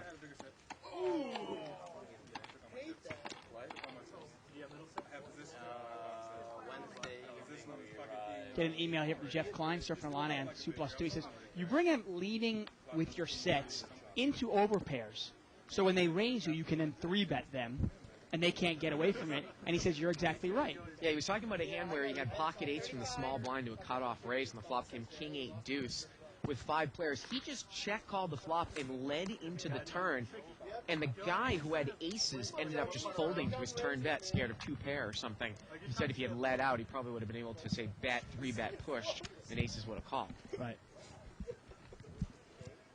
$35 raise here by Joe with pocket 6s. He's going to take it down. Now, the other thing that we always talk about betting, though, is the fact that, you know, you're not only betting just top pair, you're betting a set, you're betting 2 pair, you're betting draws. Flush draws. Yeah. Right. Oh, You know, yeah, one more flop. You know what? In passive tables, actually, if you're playing in a real passive table, you can even be betting top pair, bad kicker. Sometimes you can even be betting, you know, second pair, top kicker, things like that. The other thing that people will realize, too, when you bet a lot is they'll be scared to raise you sometimes with an overpair. You might even be able to name your price with a big draw. Definitely. You know, if I'm betting my flush draw, but somebody knows that I could be betting a set, they might not raise me with just top pair. They might just be content in calling Say me. the flop was like 9-8-6 with 2 clubs, and you come out and bet, and the guy with 2 red aces knows that you bet any number of hands a draw top pair. You might bet 10-9. You might bet a club draw. They'd be a little bit scared to raise. Definitely. Ace 5-4 here with a couple of spades. Now, Allen's got the flush draw, but Garland's got the straight draw. Will Garland get involved? Well, he's going to bet it. I like it's that. check to Garland. He bets 20. Allen calls. Allen just playing it so passive, isn't he? There we go to the turn. Turns a 5. And if Allen checks it and Garland puts in a nice pot-sized bet, Check, check here. well, And the river's a 10. Let's see if Allen's going to bluff at it, and he does, and that's going to work. and you see the mistake Garland made here. Garland decided to take the free card rather than bet at it. And you've got to realize, yeah, Allen could have an ace, but Allen could also have spades here. And if you bet again and you bet strong, you probably get Allen off his draw.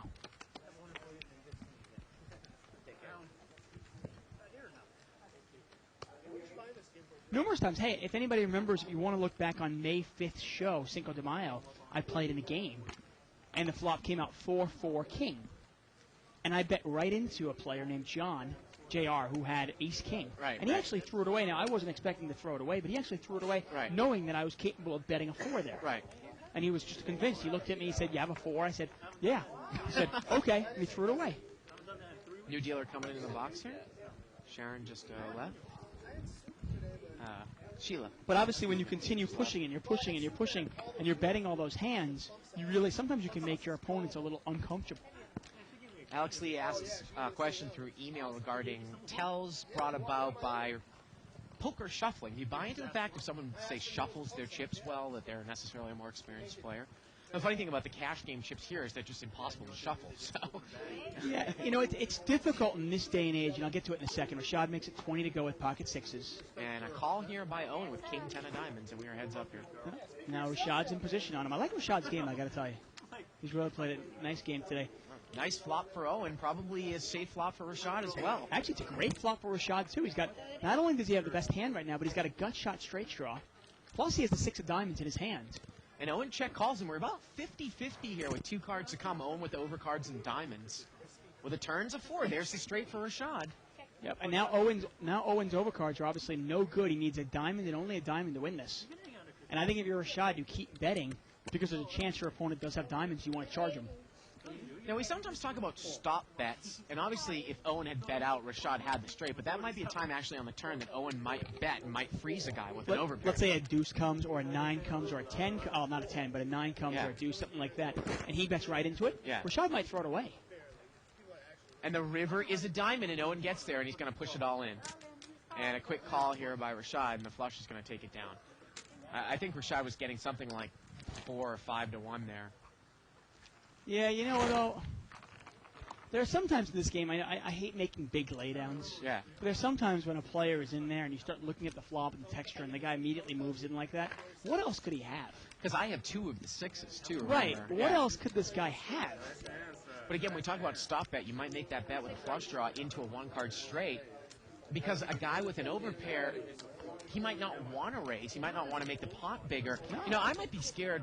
If I have an overpair there, I might not necessarily be scared of the straight, but I might be behind a 2-pair now, obviously, Definitely. as well. I mean, if I have king 10 of diamonds there and I bet right into you and you have 6s, Yeah. how do you play it? No, I'm talking about on the turn. What Yeah. if Rashad had kings? Yeah, you know what I'm saying? definitely. Yeah. It's really tough.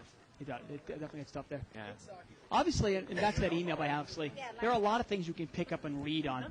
And there used to be, when I first sat down in a game, I would look at players that were more comfortable with their chips, and I'd say, okay, that player, not necessarily a good player, but obviously has more experience in a live casino than somebody who doesn't shuffle very well. Aaron straddled it again and again checked it out of the straddle spot. But now you have to be very dangerous. Now Aaron's made top pair, He's going to bet. and I don't think anybody's going to call this. But Now, now, you might be, if you were Joe there, you might actually bet out with Jack 10 there. Now, in this case, it's going to be a check fold. Wait a minute. We got a call here by Owen with Queen Jack. really? Yeah. Turns Are you it kidding? in. Owen bets again. Aaron bets again, and Owen folds. I mean, I don't mind betting your gut shot, but I don't want to be calling my gut shot. Anyway, what I was saying was, right now you've got to be somewhat, it's a little more dangerous to kind of generalize and say this player cannot play because, or this person has no poker experience because they can't shuffle. Right. Because a lot of players are learning how to play on the internet. And they have no experience, obviously, shuffling chips then. Great email here again from Alex. So you want to skip over the other email I'll get to in a second. It says, Tuck, I find it interesting that in your commentary, when you speak of England games, you say we. But then when you speak of U.S. games, you say they. Are you as an American or an English supporter? Or you're an English supporter because of your wife? What's up, mate? I had the same question, man. I have not hidden my views at all. I am rooting for the United States, but I am an England fan. I am a fan of England. Why? Because I am. To be honest with you, before I met my wife, I didn't give a crap about soccer. I could care less. This World Cup could come and go, and I wouldn't even know. I'm glad all you English fans are. Got a guy from Long Island rooting for you. You know, the funny thing is, I've actually grown to most of the players on the England squad I know through Chelsea. Now that I'm a big Chelsea fan, so I've kind of grown to really like those players. I don't know anybody on the U.S. team. Let's take a look at another chip count here. Owen's got actually 425. Total chip count's about 4,700 here. Let's take a look at the differences. Yeah, well, Aaron and Garland are our big losers so far. Aaron down 550 already. And we'll keep track of this throughout the evening. Now, like I said, I'm rooting for the United States. But I got to say, it's more fun to root for a team that actually has a chance. So, hey, if we're going to go there. Ace-King versus Jack-9 of hearts. Pot has been raised by Rashad. And there's the King. A couple of diamonds. Joe has picked up a Jack. That's probably not really the flop you're looking for with Jack-9 of hearts. And Rashad checks his Ace-King. He loves to do that little check raise with the Ace-King.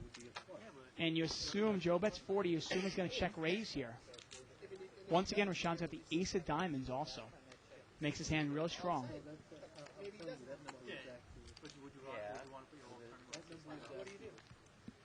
Now, there are some times when I have ace-king here, I might even check call and then lead out on the turn. But he's going to bet right away. He's going to raise it right away. Check raise. And once again, you've got to realize there's not much value to raising here, only because what will Joe call you with? Can he call you with a hand that you're beat, that you're actually beating? I mean, I suppose he could call you with, say, call with king queen. Yeah, I don't think Joe's calling with king queen here. Remember, Joe can't beat anything with king queen. He can't beat king jack, and he can't beat ace king. I mean, I suppose maybe he calls with ace jack of diamonds, but the ace of diamonds is in your hand. We just did read that email from Jeff Klein, right? Set versus Yes. overpair. Another email here from John Big Booty. Eric, excuse me, is his name. See, I read it from and then sign it. Said, I read in the paper that the legislation did not provide funds for law enforcement to enforce this law, and also did not specify how exactly our internet activity would be monitored and violations detected. Which is kind of, again, That's the great. point. Yeah, right, yeah. So basically, our tax dollars are going to, like, fund this law to go through, but no money will be provided to actually enforce it. Right. Sounds like it's on par for our Congress. And, of course, they have to do it at the federal level as well. That's the other thing that really irritates me. Right. You know, if a state is going to do it, well, I think it's up to that state for the people to fight them. But now Aaron's going to change his game up a little bit. No, he just limps in. I thought he was going to raise it up on the button with ace-8, but he decides to limp there. Yeah, Garland has one ace. You can't see what the other card is. We got four-way action here. 6-3. Wow, all hearts. And I believe, no, well, it's ace-8, ace of diamonds. 10-4-9, all hearts. Garland's got ace of clubs, 6 of hearts. Aaron's got the highest heart. Checked around. 7's still good, by the way. Turns a jack. 7s are still good. Now Aaron's bottom end of an open-ended straight draw with a heart. Now he bets. That's probably going to do it. He's going to bet 15. And Owen never took a shot at it with the 7s. Surprising there. Did not have the 7 of hearts in his hand. We always talk about 3 flush. It's really hard for anybody to take heat. Anyways, like I was saying, you know, if the state comes out with it, I think it's up to those people in the state to fight it. But now everything just has to be done federally, right? We got to make a federal law for everything. You know, makes me sick. Button moves over here to seat 4. You know, there was once a time where I think our show, we didn't really want to go political. Yeah. I think we've crossed that line. Do you agree that, you know, like the best government is done like on a local basis? Government that knows its people the best? Of course. I mean, I think there are some laws that need to, there are some issues that need to be addressed on a federal level, though. Right. This probably not be one of them. I don't think this needs to be addressed at any level. Got a raise here by Aaron with, looks like 8-9 of hearts here. Now, Kenny is going to call over there with king, queen of spades. And Joe is in there with ace-4 of hearts. So if we see hearts. Yeah, Joe's planning some more hands here. He's going to start mixing it up a little bit. Wow, nice flop. Really nice flop for seat number 6. Yeah, Kenny. King, queen, and he checked it. Open-ended with the backdoor spades and the overcards. But he's going to let Aaron bet it. And I got to tell you, I don't want to be check-raising with a hand like that. I want to be betting it. He's going to check call. Is he going to lead out on the turn? I mean, well, I might make that play. I might lead out no matter what comes on the turn. Represent a glove, perhaps. The turn's an 8. And now Aaron's got 2 pair. Yeah, but it's a worthless 2 pair. I mean, if you bet it, Aaron can't even. If you bet that, Aaron can only call you unless he has queen 9. Well, right? Now maybe Kenny's going to play it like a check raise. Aaron's going to bet rather weak, and I think Kenny is going to come over the top of him right here. Do you? $60 bet here by Aaron. I believe Kenny has said raise, and there it is. He's going to check raise here. And now Aaron goes into the tank. Like you said, this is really only a bluff catcher. The problem with raising here is, and the reason I'd rather bet instead of a raise here, is you might get Aaron off this hand, but if Aaron had a 9 in his hand, obviously he's raising, he's in there with 10-8, very easy for him to have 10-9. 120 more. 120 more here, Dave. The pot is about 300, 120 to call. What's to stop Aaron from just smooth calling with the 9? Or even raising you back? You're committing more chips to get the same information you would do by just betting into him. And Aaron is going to call, and this pot is quickly $400. Here we go to the river, and the river is a king, and that's not good. No, it's not. Aaron's 2 pair is going to win this. Yeah, now Kenny's going to, and Ken checks now, and Aaron checks. Now Ken doesn't think he needs to check. Although I got to tell you, if I make that check raise with king, queen, and I get a read from Aaron there, I don't think he's calling me with just one pair. I think you still actually need to move at the river. Yeah, but can you get him off it, though? You got to start thinking of what is this guy? So What did he Kenny call just my $100? Gave up. Yeah, what did he call my $100 raise with? Yeah. He must have had something pretty big. Do I really want to throw more chips at this pot? And you realize by check raising there on a big draw, in essence what you do is you're charging yourself more for the draw. The whole essence of what Bart and I are trying to we say is bet your draw there. You name your price. And some people can say, but the check raise, there's more fold equity there. Maybe.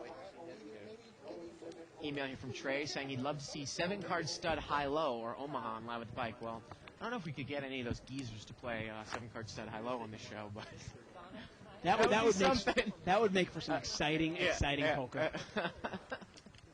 Maybe Isaac can pan over there. I actually love hand. it because they argue and they fight with each other. I'm taking his seat. 4-way action here, limped around. King, queen, 6 here with a couple of hearts. No one's really has I much. think pocket threes are still good. Checked around. And, Well, now pocket threes are definitely good. Joe's got a set. Now, this is a third heart. Joe's going to bet. That's 50. And he's going to take it down. He takes it down. Email here regarding asking about the hand that Garland just played against Kenny with I think it was 9-8 against pocket 10s. It says, how do you guys play out of position when you get mini raised? I mean, let's say you in the big blind with 9-8, flop comes 7-3-8, you bet and someone mini raises you. Do you always just check, call, then fold on an unimproved turn? Because it's really like your opponent's going to bet into you on most turns? The reason I ask is because I find myself being mini raised a lot when I'm out of position. Sometimes they have the nuts and sometimes opponents have draws or bluffs. I guess it comes back to knowing your opponent. Also, do you guys play against the mini raise out of position online when you have mediocre holdings such as top pair, weak kicker? The same as you do live. Well, you pretty much answered your question when you said, I guess it comes back down to knowing your opponent. Joe's going to make it 35 to go here with jacks. You know, sometimes we talk about, we're not going to see it flop once again.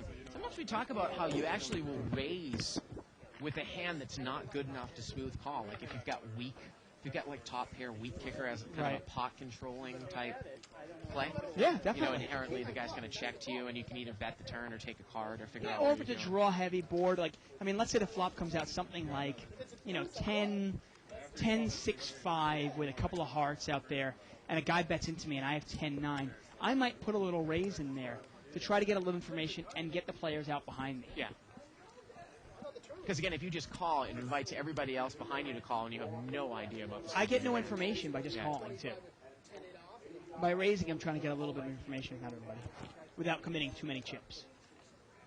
And obviously, we've got a lot of emails flooding in here, talking about the internet gambling.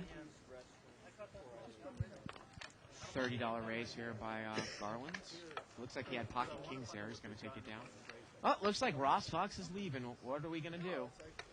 What's supposed to happen is the guy in the small. We get another shot of his hair again? Again, we had a couple of requests. He's leaving?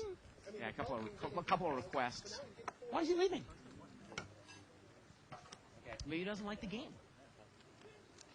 The amount of chips they had.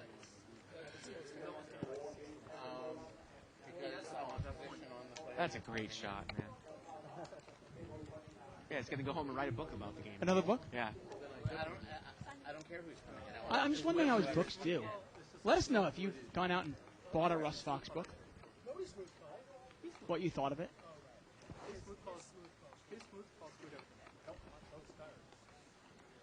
Button moves over here to seat 8.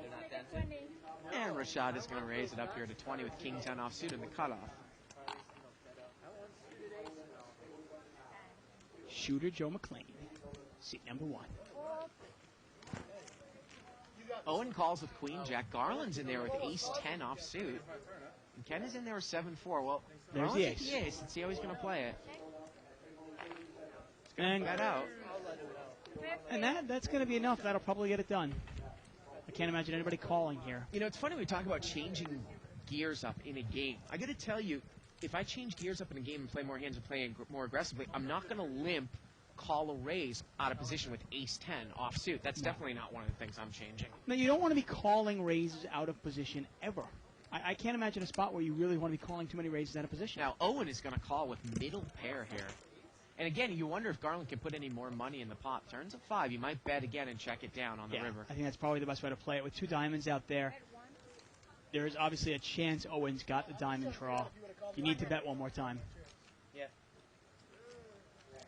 Charge your opponent on his draw, and you can see the overwhelming favorite that Garland is here. Almost a 9-1 favorite. Owen needs a queen or a jack here. And he's going to get away from it.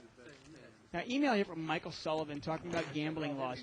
But in the PS, he said, hey, for your video blog, is a tournament hand okay? And yes, it is. Just send it in. We're talking about our video blog. Bart and I have been doing this new thing for a couple of weeks now, where we dissect and analyze your hands and our hands. Really, we go all the way into it. Yeah.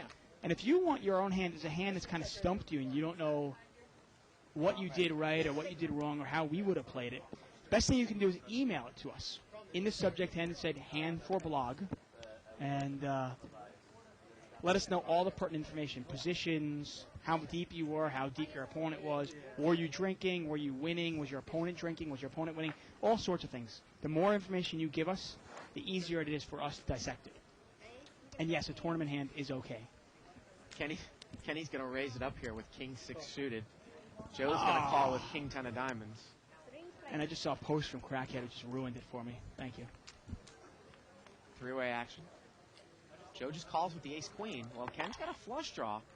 And look at this. Ruben's open-ended, and Joe's got ace-queen. Let's see how Joe's going to play it. Yeah, this is an interesting hand. He's going to come out and bet right away from the small blind.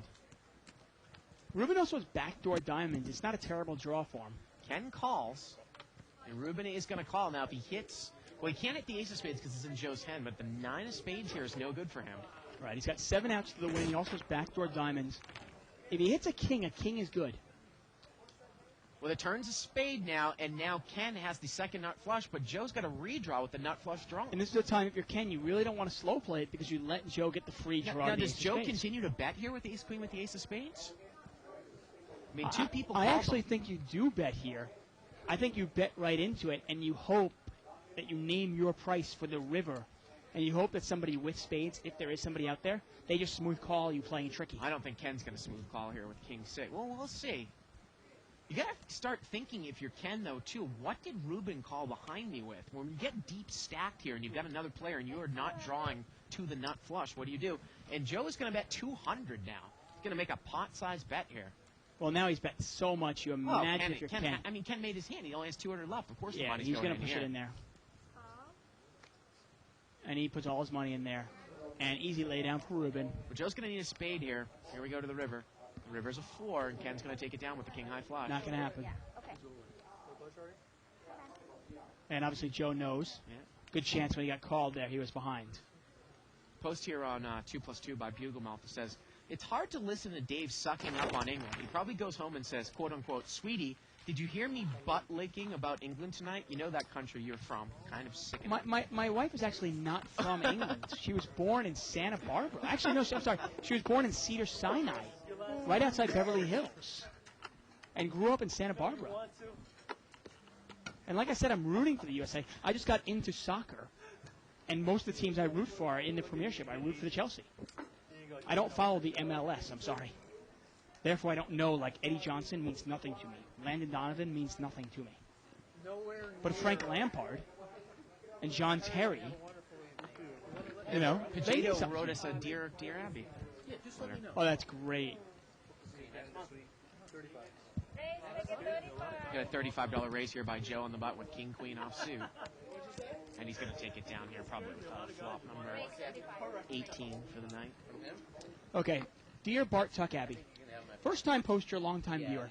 My husband plays poker all the time, he says. He's a winner, except when he gets sucked out on. Is that something dirty? I don't know how to get him to come home and pay attention to me. I dressed up as the Queen of Hearts one night, and he mucked me. I think he gave himself a bad beat. What can I do? Thanks, I'll listen for my answer. Polly Ann Flushing. Bart? I don't know, that's a tough one there. I mean, Jay. If your husband won't pay attention to you because he's more into poker than you, what would you say you should do as a woman? You're a very sensitive person. I mean, have you ever gotten that statement ever thrown at you before? You're spending too much time at the casino? I mean, it must have come across at one time or another. Not really. No? It's weird. I mean, my wife's really cool about it because she knows, I mean, this is my job. Right. But if I worked a 40-hour job And then did this on and then I came here for 20 hours a week also, Right. I'd imagine it would start some fights, yeah. Right. Yeah. Raised here by Allen with Jack 10 of hearts, and Ruben is going to call with King 9 of hearts. Looks like we're losing. Are we losing 2 people here, or just one? Just one. Owen's moving over to seat number 3. Aaron's moving to seat 4. We're going to see this heads up. Jack 10 of hearts against King 9 of hearts. Here we go. And no hearts. See And if Allen can make the continuation bet. He does. she can actually release the chips. There you go. Go and take it down. And I will say, actually, to a lot of our viewers who play poker and have a girlfriend or have a wife or something like that, I always like to think, have a date night. A night where you don't play poker, but a night where you take care of your woman. You know what I mean? And we had an email here from Matthew Hunt from PayPal, and he wanted to clarify that the law that the government is targeting is not targeting PayPal because PayPal does not allow those gambling transactions. And they don't. Oh. I think they might have at one time, but they don't now. Mostly, I guess it would be NetTeller and FirePay and whatever, basically, it's like an online bank. And I guess the way, I don't even know, of course, I'm confused about how they would enforce it, but I guess the way they might send flags up is if you are if you're doing those EFTs from a bank account to a selected online bank that's flagged by the government, right? Like a NetTeller or a FirePay. I'll tell you, if they make it more difficult for me to fund me, Right. I probably will stop playing online. Right. Because I just don't. Right. You're not playing online full time though. You're just No, he said, side note here from Matthew. He said, side note, I play on Bodog on a regular basis. What limits do you guys usually play on? And Bart and I think neither one of us play the side action there. No. We both were just playing those small one-seat World Series of Poker guarantee tournaments, like the $67 one and the $125 ones. We kind of jumped on that because there's a big overlay with those. Yeah. Did I tell you that Shirley called me a cockroach at the table? Yeah. You told me, you now told the audience, and you now told us both twice. Putt moves over here to seat 4. A cockroach. I think that's a nice thing. At a poker player, that you couldn't get rid of you. I gave him a nice fat bet into his pocket aces. That was bad. Raise here by Ruben. He's going to bring it in with ace-queen offsuit. Hoping he had ace king. It's the only thing I can see. It's premium range. He's only got 3 hands. So I come queen high.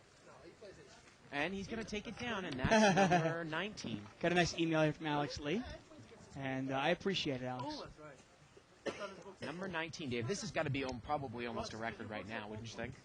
19.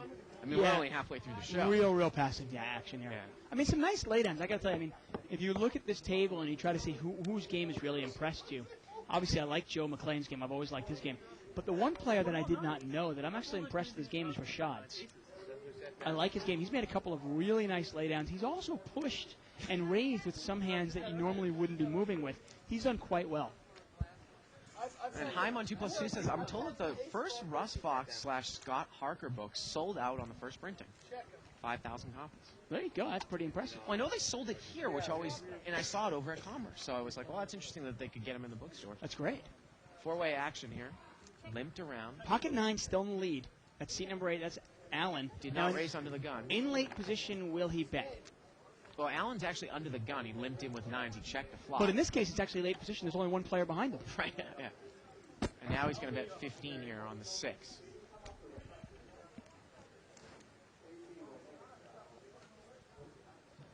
It's weird. We've watched Allen for quite a while, and if you were to compare tape of Allen from now to, say, 7-8 months ago, do you see a change? Because I'm wondering. We got that interesting email about propping and does it affect your play. And it's almost as if Allen is playing like a prop who's playing not to lose. You know what I mean? It's like as if he's still getting his salary. Right. Now, anybody that knows, Allen took a job here propping for a little while, and he's recently quit, and he's just playing on his own. But it's almost as if he's playing knowing he's got a salary on the side, and he's just trying to break even. But he's not a prop, though. He's anymore. not. Right. But he hasn't changed his game. Maybe he's just trying to get back into the groove or something, just really playing it very, very tight. Super. I mean, but it's one thing to play super tight, but you can't play tight passive, tight weak. That's just not winning poker. Another question here on 2+2 saying, for the video blog, is it okay to send a hand in which we don't know or our opponent's holding? And I would definitely say yes. I think that might actually be, again, anyone that wants to send us a hand for analysis, you know, we'd like to have it be a cash game. If it's a tournament, okay. I don't mind.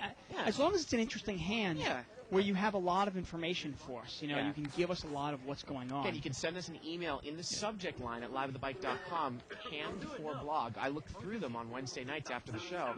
Garland's going to make it 35 with pocket kings. Now, Alan's got ace-8 suited here. He's not going to play. Another flop. Another non-flop there. That makes number... Oh, where'd that thing go? Oh, I crumpled it up. I'm sorry. You didn't rip it up this time, did you? I did not, did I? There's the new sheet. Number 20. Sorry. I get a red card, you Tuckman. I'm out. Okay, well, I guess I got to go. I'm out of the game. And that actually means I'm out for the next game, too, right? Right, the next game, too, yeah. Well, I'll see you Wednesday, then. Yeah. Great. Is that okay, Evelyn? Button moves over here to seat 7. Garland no longer has kings. Well, he might have kings. We don't know yet. Obviously, we've gotten a couple of emails for the video blog where somebody's basically said, well, I raised with aces, and this guy re-raised me all in. What do I do? Right. And obviously, that doesn't give us much information. And Joe's going to bring it in for a $35 raise here with ace-queen. Now, Ruben sometimes gets involved with a hand like this. He's got ace-6 of clubs, and he's going to call. We talked about how lucky Corporation Mike got on Friday that he didn't hit his over-domination with the ace. Let's see if Ruben can get lucky here and not hit an ace. Well, he can get away from it now. Yeah, it's an easy check fold. And Joe's going to think about it. I mean, Mike, you know, everyone knows Corporation Mike. He's been really running well in the show. And he's been really lucky in the sense that he still plays very vastly over-dominated hands. And over the last couple months, he hasn't lost a lot of money because he just hasn't had that flop. It's killed him. Yeah, well, it's funny. I mean, I talked to him about it today for just a little bit. And he mentioned to me, he goes, I know how to get away from a weak ace. And I still maintain Have you seen that? I mean, I know you said you maintain it, but every time we have to get into this argument, then we see it happen. Right. Well, the problem is sometimes by the time he figures out that he's in bad shape, he's finding so himself much money. committed. Right. Yeah. You know, he's check raised the guy $600. The guy's only got 1,000 left. So it's like, I got to call now. Yeah. And he convinces himself that he has to call. King, queen offsuit for Kenny there. He's 2 off the button. He's in the hijack seat. Sorry. It's a spot where I'm definitely going to raise in this game. I mean, Mike was going crazy. I saw him this afternoon talking about... And he limps in with... He open limps with king, queen. I just don't understand that. And Alan makes a nice raise. I really like this raise. 5-4 diamond to the button. Why not? And he takes it away. And I just don't understand the play. I mean, Kenny, who's a pretty good player, not adapting to this game. How do you not raise with king, queen offsuit, 2 off the button in this game? You know, Mike was talking to me. I saw him today come into the casino talking about Scott. And was it Scott in seat 2? Right. From Friday night? Yeah. The professional guy that... Scotty Lundgren. Yeah. Talking about that play with kings and then just folding. I mean, kings in the big blind, checking it, and then just folding it to Paul small blind bet. Right. Anyone missed the show? It was limped around 7 ways. Scott did not raise with kings, and the flop came out 3 rag cards. Paul, you know, South African Paul bet. He flopped the straight, and he just folded the kings. Yeah, I mean, at that point, it's probably a good fold. Didn't even think about it. I just wonder if it is a little bit passive to not raise out of the big blind with kings. Who knows? Yeah, I mean, obviously the more poker we see, the more things that are a little unorthodox we see. Got a post here from Apple 11 on 2+2 says, Chelsea, Dave, you wagon hopper. And I've actually been a Chelsea fan for a good 7 years now, ever since I met Melissa. And they weren't good 7 years ago. King 10 Jack here with a couple spades, but of course you haven't been to a game, right? Yes, I have. Stanford Bridge. How many? You have? I've been to Chelsea a couple times. Really? When I got yeah. That's how I began. I became a really big soccer fan. I hated soccer growing up. Of course, I was actually at the games during the Champions League in early 2000. Lazio, Barcelona. Yeah, I mean, I gotta, honestly, I thought soccer was somewhat boring. And on my first trip to England with my girlfriend at the time, actually, my future father-in-law took me to a Chelsea game, and it was such an unbelievable experience. I kind of fell in love with soccer, and of course, hey, it was my first game, so I'm going to fall in love with Chelsea. Did you have some like battered sausage and chips before the game? Yeah, okay. Like They a chip actually- shop right across the It was, street? no, it was actually kind of cool. We got into I guess my father-in-law knew some people, so we got into this, like, the special room that had, like, a buffet. So that was really cool. So we had, like, all you can drink and buffet food that was really good and stuff. So it was kind of cool. We were taken care of. Did Melissa go with you, or this was a bonding between you and your father-in-law? Or This just was your father-in-law? me, my father-in-law, and my future brother-in-law. The three of us went. Cool. Just guys. So, yeah, it was kind of a bonding moment for us. Warm and cozy. Limped around here 5 ways. Oh, no, it is 6 ways. So it's a $30 pot, limped around. Ace 3-5. Well, Alan's got ace 4 of clubs. Got top pair, backdoor clubs, wheel draw to the 4. And he's going to bet. You know, I'm going to throw something out at Chip. Not in this case, because Alan actually has pretty big hand and there's a lot of people in there. Let's say I limp in with something like ace 5 offsuit, multi-way. We've seen Jonas do it a couple times. And it gets checked around on me 4 ways. It's not really a jaw-heavy board. Would you ever check ace 5 with the intention of actually winning more money? Because if you bet and somebody doesn't have an ace, you're probably not going to get called. But if you check it, somebody might now fire out with second pair, and they'll probably check to you on the river, and now you can bet again there's on the river. If you know your opponents, you can definitely start mixing things up. Where, you know, you check top pair with a decent kicker, hoping that somebody will call you down now with pocket 9s. Because now they don't believe you. Why would you check an ace? Well, I'll tell you right now. It's one of the reasons why you never want to do anything 100% of the time.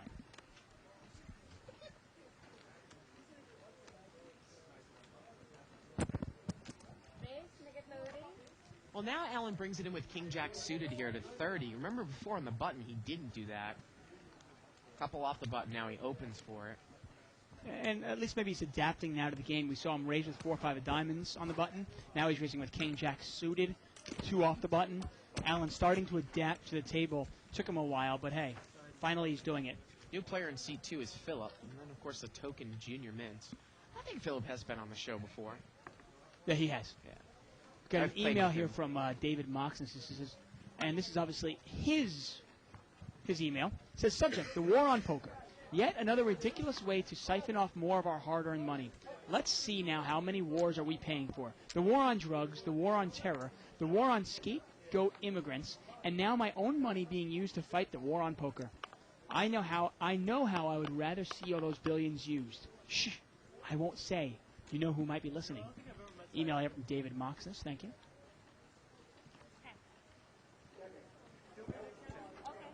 Chopped around, number 21. Oh, wait a minute. We have a limper in there. Excuse me. 3-way action. Well, flopped a straight here for Ruben. 4-3 deuce. He's got 5 sets. He's usually pretty good at putting money in the pot. He checks it. And Aaron's got a flush draw. The turn's a king. Aaron didn't even lead out with a flush draw. He's got a huge hand. Yeah, he's got a gut shot as well. A 5 or a club would give it to him. And just a call here by Ruben. He still hasn't raised. And the river's a club. And Aaron checks the river. And now Ruben bets. Are you kidding me? Is Aaron gonna is his hand big enough to check raise? Did he think the guy was on a higher club draw? I think you need to check raise this for Oh, value. I really man. do. Ruben never bet.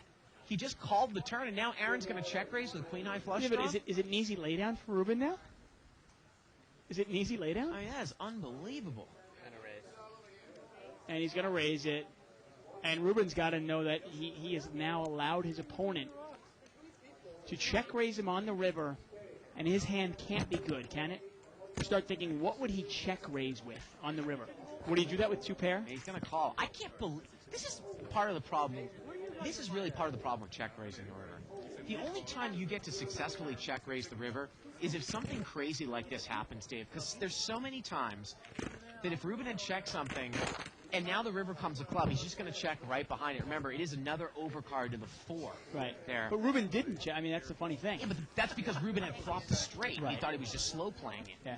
I'm just saying that he might even check a weak king there at the end with a third club. I'm actually really surprised he paid him off. I got to tell you, in this game now, as you move up and you play against some more advanced competition, people will check raise bluff on the river. But I got to tell you, if I get check raised in this game, if I don't have the nuts or really close to it, I'm throwing my hand in the muck.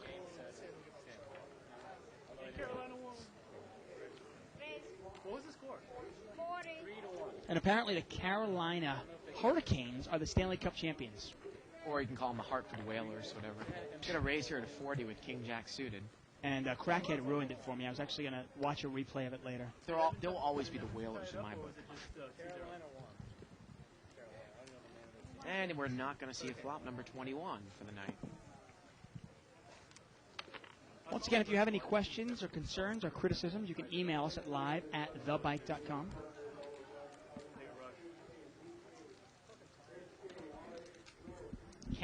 Kenny and his buddy Matt, who we've seen on the show a couple times now, I think they reside in Vegas. This Back Kenny? and forth, yeah. You know Matt, right? Matt, the math teacher? Yeah. He's no longer a math teacher? Well, I think he still teaches, but they bounce back and forth from LA to Vegas. Does he teach in Vegas or does he teach here? No, I think he only teaches like certain semesters, certain classes. It gives him a lot of free time. Really? I mean, I thought he taught like high school, though. No, he teaches in college. Really? Yeah. Wow. He seems so young. There's one of the secrets of big universities. You don't need a PhD to teach a class, especially if it's an intro class. A lot of times your TAs are teaching the class. Right, yeah. That's why I knew there was going to be a shot. That's far. Another no flop. That's the coolest thing. I actually remember in college I was sleeping with one of my TAs. So Really? cool. So cool. Yeah, what was his name?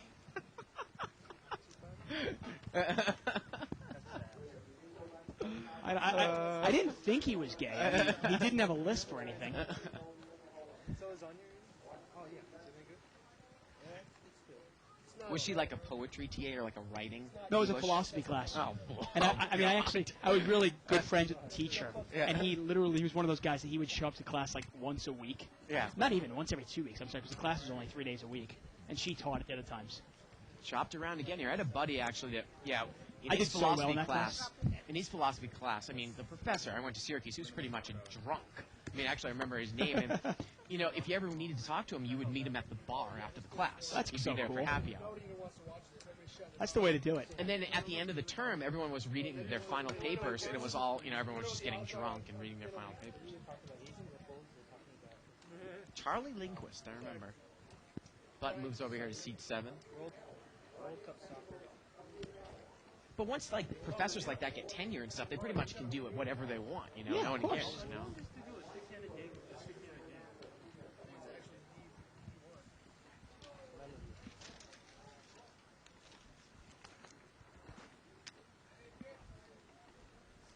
Fold it around to the button. Another one, 24. 24, 3 in a row. Unbelievable, Dave. Oh, you just kept your cards down. The casino has made less money off of this table probably than they have in any other 3-hour period on another table in the no limit section. I don't know if you get to see this lineup on many tables. I'm sorry, I'm just trying to remember her name. There's Brian coming into the box. Jessica. No. It was Was it some crazy name, like a hippie name? she was Russian. Oh. How do you know about that? Nadia, Natalia. I'll have to ask my buddy. Yeah. He'll remember it. He will. Yeah. He definitely will.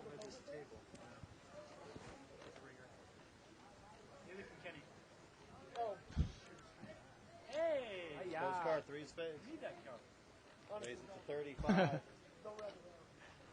And we got a raise here out of Rashad. He's got Jack 9 of hearts, but he's also going to open up his game a little bit. Straddled pot. And is Owen going to call this? Owen's going to call this. We're going to see this heads up here. The pot is already about $70. Flop queen 4-3, and Owen still has the best hand. He actually has Rashad dominated, but he doesn't have position. And that's usually the most important thing because he checks his ace-9 to Rashad. Rashad is going to bet about $60 into about a $75 pot, and that's going to get it done. Actually, one of the critical hands I had last night that killed me was, this is in the Omaha Better Tournament. I was on the button, and the guy in the big blind had 1 bet left, Dave. and I had king, deuce, 3, 5 with, like, I think the king suited, which, you know, a lot of people will say, well, if you don't have any ace in your hand, you're going to go bad. But if you get 3 low cards with a high card and the guy's going to call any 4 cards, I raised there. Right, He of course. called me with, like, jack, 10, 9, deuce, and the flop came great for me. It was 6, 3, 3. I had top pair. I think I had king, deuce, 3, 6, and I had a low draw. But because the 3s were paired on the board, he caught a jack on the river, on the turn, and the river, like, paired my deuce, so my 2 pair didn't play, and he scooped it all with high. And that killed me. And apparently Shirley was playing it really aggressive. She had a lot of chips. And She did. She kept 3-betting you? No, I mean, she did it a couple times, but I mean, I know her strategy, and, you know, I pretty much do the same. I played, you know, kind of the same way, taking kind of a element out of her book, but, I mean, I'll It's go funny so... that she'd want to isolate you. I mean, you're probably in there with a pretty strong hand. Well, I'll go so far as to say that, you know, that happened to me twice, and I just check-folded the flop. But one time when she 3-betted me out of the blind, she checked the flop, I bet, she called. She checked the turn, I bet, and then she hammed and hawed and check-raised me, and I called, and I ended up taking like 30 or 40% of her chips. So the one hand we got mixed up with, I won, and I kind of crippled her a little bit. Button moves over here to seat 1. Yeah, not much out there. anytime Got you go- pocket sixes. I'm sorry, pocket sixes in seat number 4 in the small blinds. I'm sorry, into the gun, and he limped in with those. That's Aaron. Sick player. And Limped we're gonna around see- here 6 ways. $30 pot now to the flop. Ace, king, jack, and wow, flop straight for Garland, and he's going to bet it right away. But unfortunately for him, well, Rashad's got an ace, but No, he's not even in he there. wasn't in the hand. No one's going to call here. What I was going to say is, especially on stars with those Omaha or any type of limit tournament, I mean, you end up kind of starting with a lot of chips, but when you get towards the end, I mean, the blinds, Dave, she was the chip leader with 10 people left with 100,000. Right. The blinds were 3,000. The limits were 3,000, 6,000. I mean, if you play one hand, even with 100,000, you can get crippled to 30, 40%. Yeah, you really can't. You can't go You past. can't really lose a hand. Well, you can't go past the flop and Yeah. lose the hand. Yeah. If you go to the river and you lose the hand, you're pretty much done. Yeah. No matter how many chips you have in a limit tournament like that. It just goes to show you, because, like I said, she entered the tournament with she had 4,000 when I was the chip leader at about 50. And she, you know, about 20 minutes later, she was at 100,000. Wow. A couple all-ins. And Well, you win a couple of hands, you know, another obviously you can make a lot of money. 25? Oh, I missed one in there. 26, right? 26? 27? Button moves over to seat number 3. Small blinds $5, big blinds $5. Kenny in seat 6. He's under the gun. And Rashad's going to raise this up. I imagine this hand's going to be strong. We can't see it yet, but he's in early position. He's not raising in late position. And sure enough, he's got 2 blackjacks. Seat 1 is going to call with 8-9 off suit here. That's Joe. Yeah, Joe's going to call there. Kind of speculative holding. 3 players. And that's going to bring Owen in. We're going to see this 3 ways, $75 pot, actually an $85 pot. And it misses everybody. Pocket Jack's still well in control of his hands. Looks like Kenny has left. You assume that Rashad is going to throw a bet out here.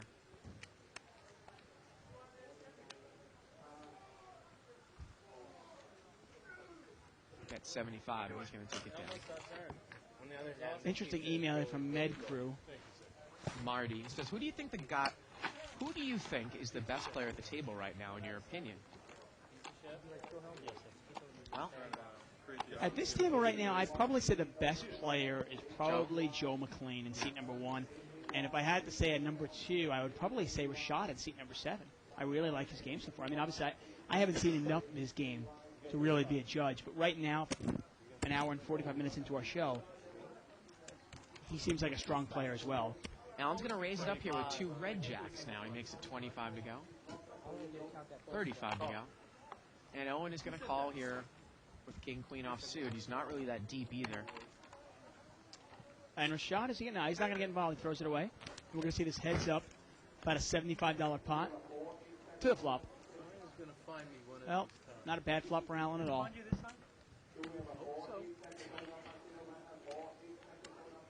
He bets 50. Well, Owen's going to move all in. There's absolutely no fold equity unless Allen probably has ace-king here. I just don't see it. He could do this with 6s or 7s. Yeah, real odd play by Owen here.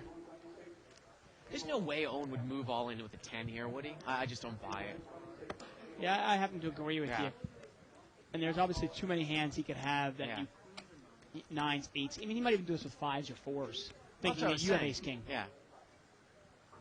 It's 150 more, so Allen's getting about 2 to 1. I always find it somewhat humorous when you see the limit hold'em players making these kind of moves. And earlier tonight, Allen's going to call this, and unless Owen gets lucky, Allen's going to felt Owen. Well, Owen's got overcards. Yes, I mean, running straight wouldn't do anything because about a 3 to 1 dog here. Yeah.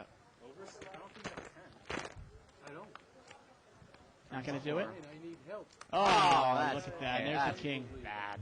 God bless you. Let me put my money on with the worst of it and get lucky. Yeah.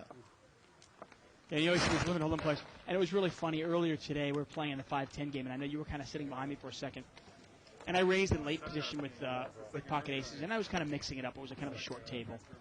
And I think the table kind of thought I was bluffing all the time.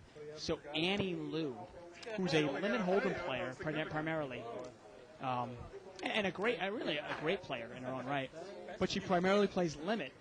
She raised it up to $300, thinking I was making a move. It was funny, when I came into the hand, I was looking at her chip stack, and you moved in, and I was trying to think of what you would have done, and I know maybe if she was deeper and you might have not been playing aggressive, you would have smooth called there. But you tried to make it look like you didn't want to call. So she ended up calling you with like ace, queen of hearts, right? Exactly. Yeah. I mean, I easily could have smooth called, and she probably would have had to bet the flop, and I would have taken all her money anyway. Right. But I ended up moving in with aces, and she called me with ace, queen of hearts. I can't believe that. And then she left, right? Yeah. Yeah. They're also not allowed chops in this This is game. an NCAA record. Button moves over here to seat 7. Make the game more interesting. Oh, right. That pull. Check, check, check, check, check, check. More exciting. Ace deuce of hearts here for Garland. Let's see how he's going to play. Well, got to get a raise here first. Get a raise here. Open raise here by Philip at 4-5 of spades. But it's just funny. I mean, I compare that to a limit hold'em play where you might, if you have ace, queen of hearts, and a late position guy raises it, you might re-raise with that. Right, you might 3-bet it. Yeah. But she re-raised so much that it was like... All right. Yeah. Well, then when she was taking time with it, I thought, she would easily call with queens, kings, or aces. Do you think she even would take time with calling with jacks? I thought when she took time with it, I thought when she actually called me, I figured she had queens or jacks. I don't even know if that would run through her. I guess not. Yeah, maybe it's not. I was hoping she had ace-king because somebody had exposed an ace. No, they didn't actually. I'm sorry. It was a different hand. Sorry. Because an ace actually fell in the first run. Yeah, and then the first time you guys ran it was like ace, king, king. You're like, where if you have pocket kings? Right, I was hoping. Yeah. Obviously, that would have been a jackpot. Rashad here is going to raise straddled pot. Now, Ruben is going to smooth call with 9s. And we are heads up here. Ace, king against 9s. Well, ace, king, 6. Yeah, nice flop for Rashad. Not a very good flop for Ruben. Rashad bets. And like you said, you haven't really seen that many mistakes here by Rashad. No. Yeah.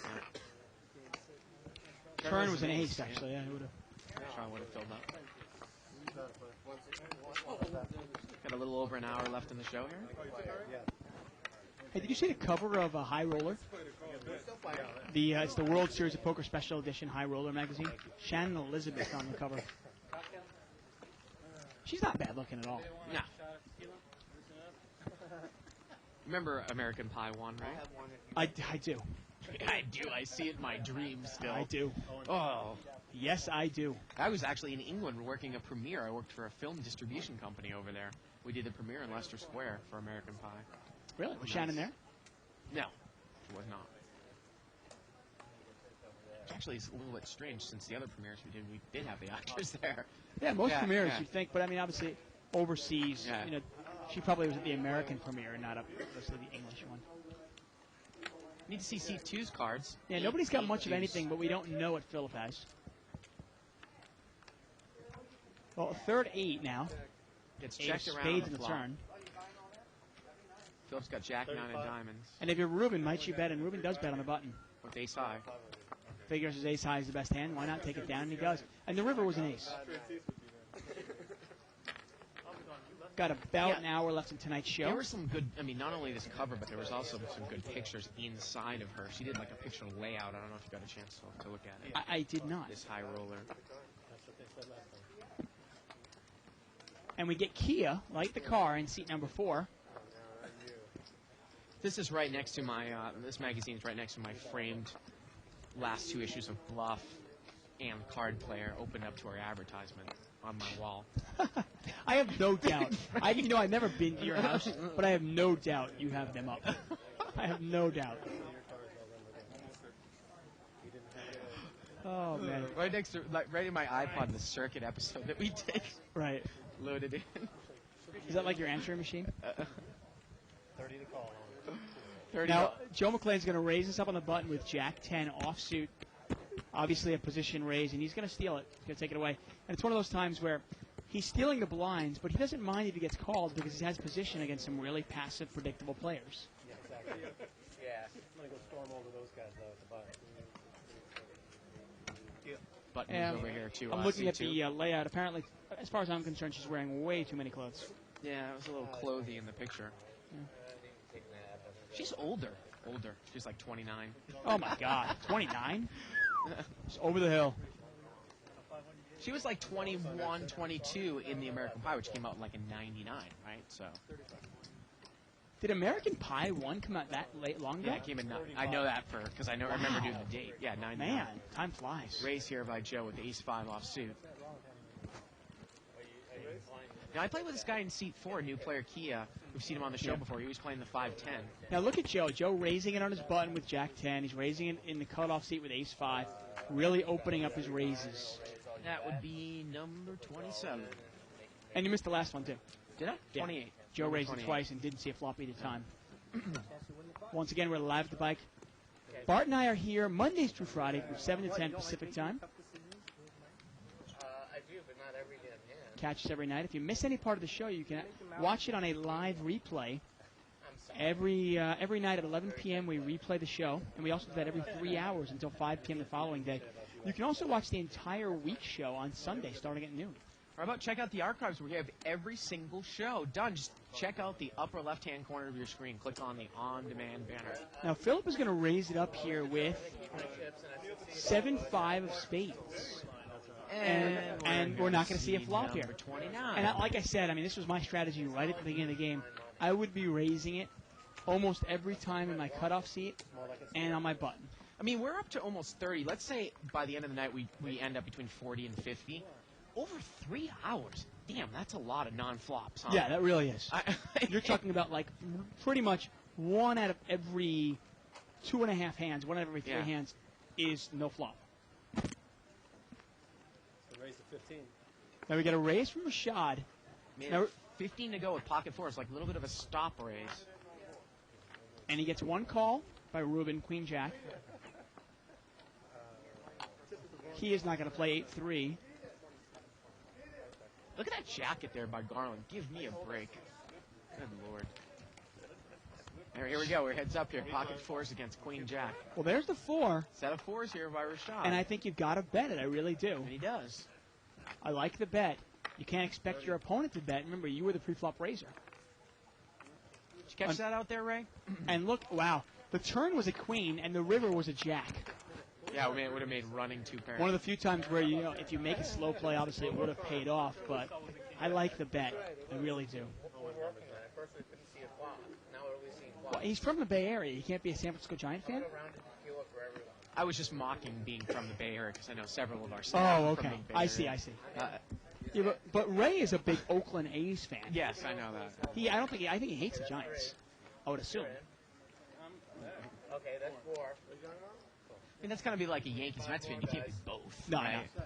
The funniest thing is whenever I hear whenever I talk to somebody that's from New York, and I see him out here, and I go, oh, so who do you like, the Mets or Yankees? He goes, I root for them both. I go, Oh, okay, that's you're not a real New Yorker then. Well, yeah, I mean, my roommate's from Jersey, and he says, oh, I'll root for them both. I mean, give me a break. That means he's not a real East Coast guy. I mean, that's just, Four-way action here. gives you an awful lot of information about that person. Well, Allen only limped in an early position with 10s. He's got the overpair. I mean, that is real passive, isn't it? That's 20. Okay. And he's going to take it down. Isn't he? Looks like a bet here. Well, Aaron's got ace 4 now in seat number 6. He's moving all over the place. Now, is Aaron going to check call here, Dave? Boy, I would rather see a bet there. Well, let's see how Allen's Well, maybe he can play. represent the 8. Maybe. Well, Well, he checks blind. Checks blind. That's not really representing an 8. Allen bets 25 now. I got to tell you, if Aaron check calls here, I specifically put him on a 4, and I value bet the river. I definitely do. Even if it's a jack or a queen. No, the river's a 10. Allen makes 10s full. But regardless of what the river Yeah. was, I am putting in a nice value bet on the river. Not even a question. Bets again. And that's a small bet. I don't like that bet. I think it's too small. I really do. I want to make it look like I'm trying to buy this pot. Now, the pot, remember, he built it up there. He bet 25 on the 15 on the flop. Then he bet 25 on the turn. He made it about a $90 pot. Why not bet 90 on the river?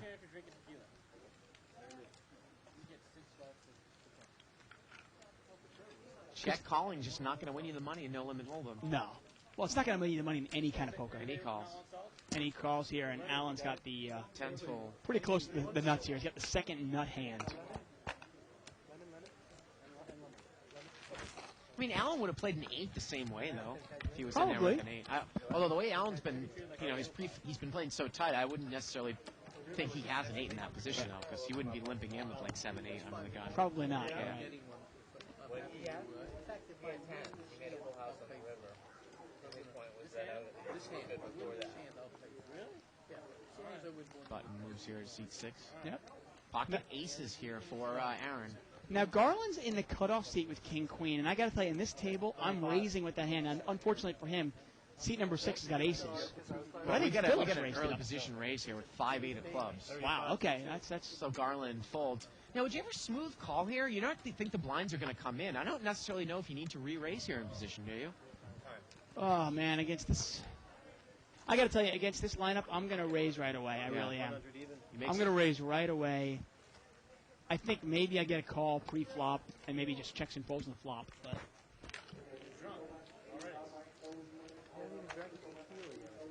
remember, at a table like this, I'm not looking to play too many big pots. I'm looking to play a lot of small pots and just, win 20 here, win 20 there. But I'm just saying, if you take into account who's next to you in the blinds, and you get a couple of guys who are not playing a lot of hands, Right. you might disguise it a little bit. Yeah. Little under an hour left in the show. Monday night live at the bike. Stay tuned probably for this game tomorrow night. Now, tomorrow, I want to say it's noon Eastern time, so 9 a.m. out here, England plays. Somebody double check that time for me. That would be great. I believe that's the game. What's that? England tomorrow versus Sweden. Oh, yeah. I think we'll learn a lot about England tomorrow when they play Sweden. The interesting thing is all the third games in the same group play at the same time. They really? do not stagger the times. They don't, And okay. it makes sense because you don't want to have one team have an advantage. Something about a 1982 World Cup game between two teams where they actually played the game last and knew if the score was 1-0, both teams would get in. And that's, funny enough, that's what the score was, 1-0. I see. Because with goal differential So on and such. Thursday's game, the Italian team and the Czech Republic Played team at the will same not time. have the benefit No. of knowing whether the U.S. Yeah. team has already beaten Ghana. Yeah.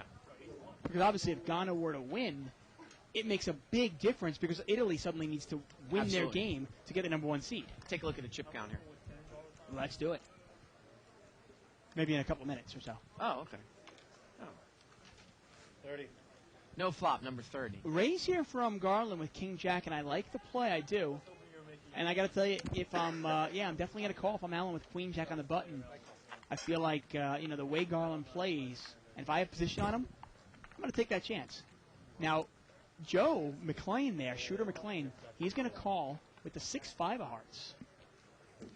Well, Joe's hearts are dominated, and Allen's jack is dominated here by Garland. Here we go to the flop. Three players.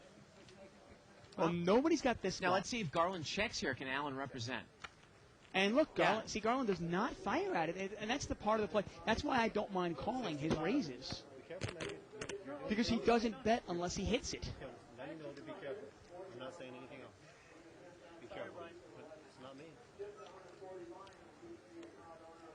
And why not? Why not call Queen Jack? Nice play there by Allen. And the turn was a jack. Turn was a jack, and Garland would have gotten there and would have had the best hands. Now, post here on 2+2 by Pajeto, he says, Joe Reitman, who was married to Shannon Elizabeth, is now divorced and living with Annie Duke in Hollywood? What? Hey, who knows? Let's take a look at the chip count. 4,400 on the table. Aaron's got the table covered with 820. Kia in second place at 660. I don't remember. When did Kia win a big hand? Wow. Rashad there with 550. And let's see how they're doing. Yeah, Kia up 160. Owen up 120.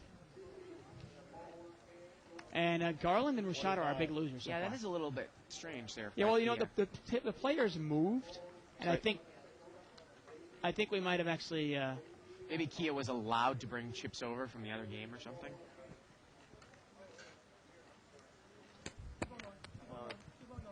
Try not to give away your hand. Well, we're getting word that Kia has 500.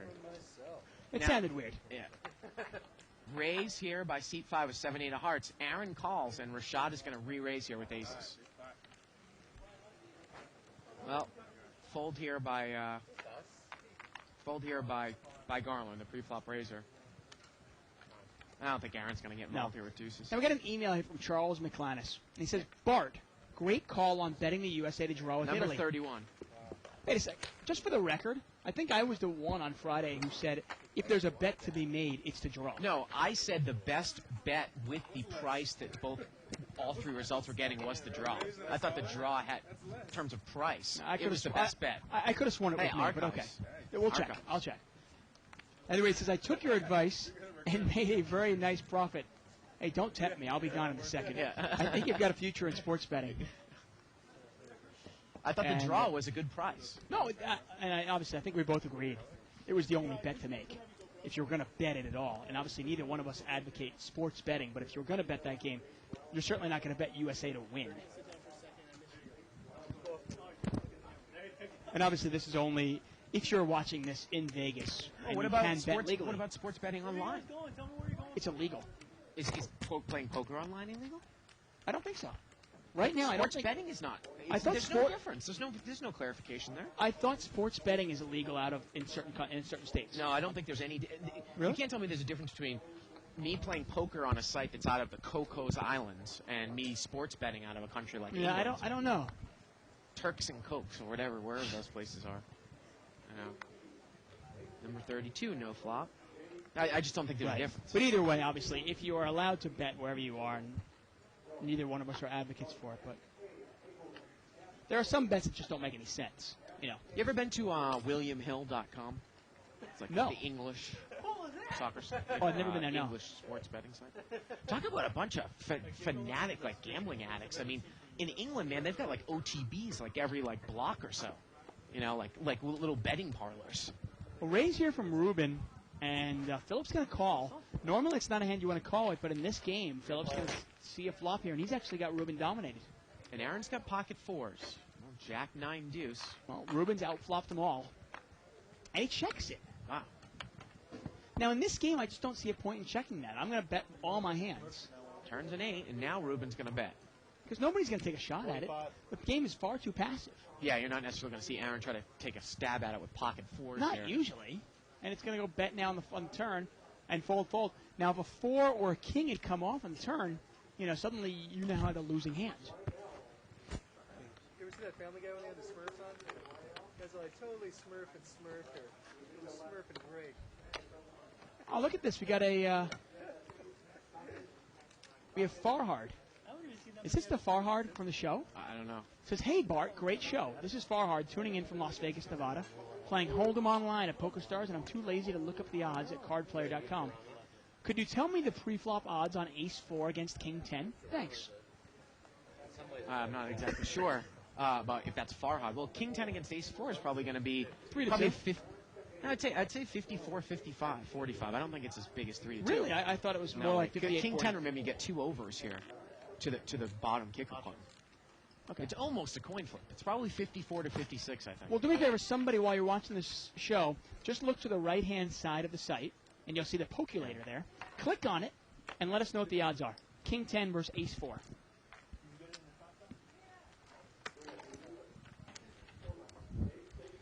Bet here by Joe with 6-7, middle pair. And Owen is called with a gut shot to the 10. He does have overcards. And the burn card's a 6. The turn's a 9, and now Owen has the best hand. But Joe's open-ended now. Bottom end of an open-ended straight draw. Now, if a 10 were to come, it's no good because Owen has a jack, and it goes check, check. But the 5 comes. And the 5 comes, and Joe makes the straight. Unbelievable. How does Owen not bet that? Heads up. And I got to tell you, if you're Joe, you put a value bet in here, don't you? He bets 50. Owen can't beat 2-pair. He can't beat a straight. His 9 is garbage. Yeah, but how do you not bet the turn there? You know, it's funny, that post by, I forgot the guy, 2+2, saying Annie Duke now lives in Hollywood. Wasn't there like 3 years ago they had that really nice piece on Annie Duke living in Vegas with her husband and her kids? Yeah, well, that was during one of the World Series of Pokers. Right. Yeah. What, now she got famous and everything, and, you know, went to her head and... I tell you, I mean, Negreanu has written some real scathing things about her in his blogs over the last few years. Wow. About how she doesn't change clothes, about, you know, just like some of the I've told you off the air about, like, you know, fishing for other people's cards, trying to see their hands, trying to physically look at their hands. You know, I've never actually played with Annie Duke. I've met her a couple of times. I met her at the World Poker Tour Invitational a few years back. When my mother-in-law played in it, and she was really, really sweet to me and my wife and my mother-in-law, so I got to like her. But who knows? But moves here to seat 5. That's number 33. Number 33. All right, yeah. And I see that Bart is checking out the Pokulator. Yep. I'm going to See say what the odds offsuit cards that are undominated here. And there it is. Say that now. About 42-58, right? Oh yeah, I thought King 10 was a little more than that. What about if it's like a King 10 suited? Does it come into? Probably a little bit better. Yeah, see 53-46. Yeah, if they're both suited and the ace is not of that suit. It's, I mean, whenever you see ace rag against 2 overs to the rag card, it's almost pretty much the same odds as, say, a small pocket pair with 2 overs. Right. You know what I mean? Well, I mean, if you've got suited cards and the ace is not of that suit. Right, right. 3-way action here. Ace 7-3 here on the flop. Checked around here, turns a 10. And now Ruben's open-ended, and the river's a 5. And it looks like Aaron backs into a pair.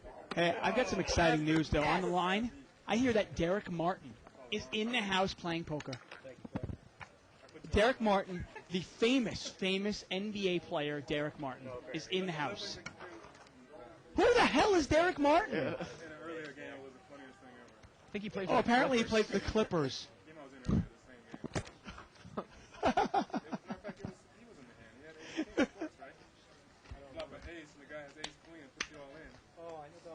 And he says I put you on ace jack. Yeah, I know. And there he is, Derek Martin, folks. Playing stud high-low. Dressed up.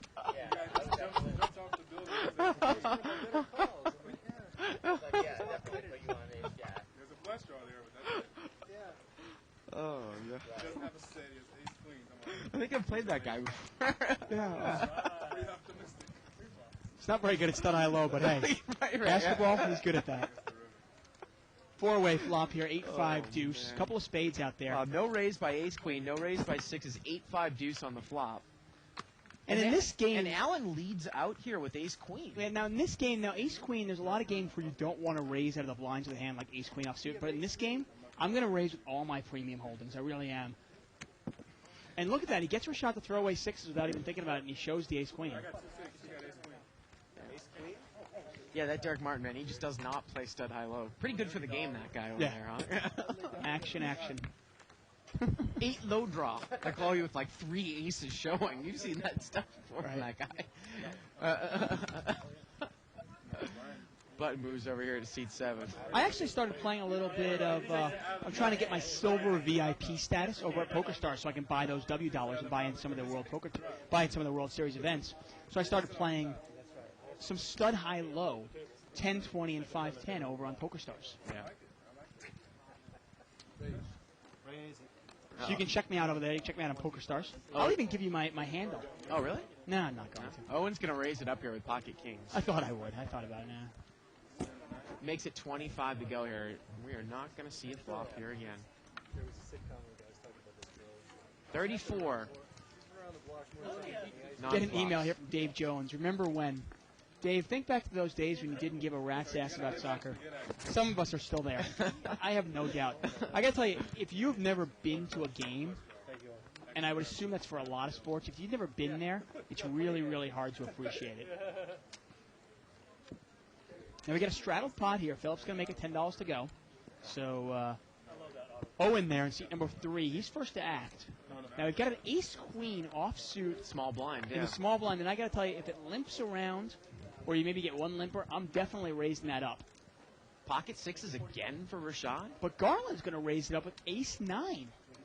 25 to go here. Now, he obviously is not raising quite enough with the straddled pot. No. You got to take that into account and probably make it 35 or 40 to go. Well, did he make it 35, though? I'm trying to... Can't quite see. I think it is 35. Is it? Okay. Yeah, it is 35. So, wow, we've got a pot 3 ways now. $110, actually $115 in the pot. Well, let's see if Garland can follow through with the bet, because if it gets checked to Rashad, you know he's probably going to bet. Well, I got to think, if you're a shot here, you got to think you probably have the best hand. Do you think so? Garland hasn't played. I mean, do you just not get involved with this against Garland? No, against Garland. Actually, I think there's a lot of fold equity if you go against Garland. I think you might get Garland up 9s or 10s. Well, he calls. Just a call. Turns a 10. Garland checks. And it's an easy... I mean, I think if Garland's got 7s here, you can get him off 7s. I think you might get him off 9s here. Well, this is a mandatory bet here with 6s. Oh, of course it is. Yeah, definitely. Too many cards out there that can obviously kill your hand.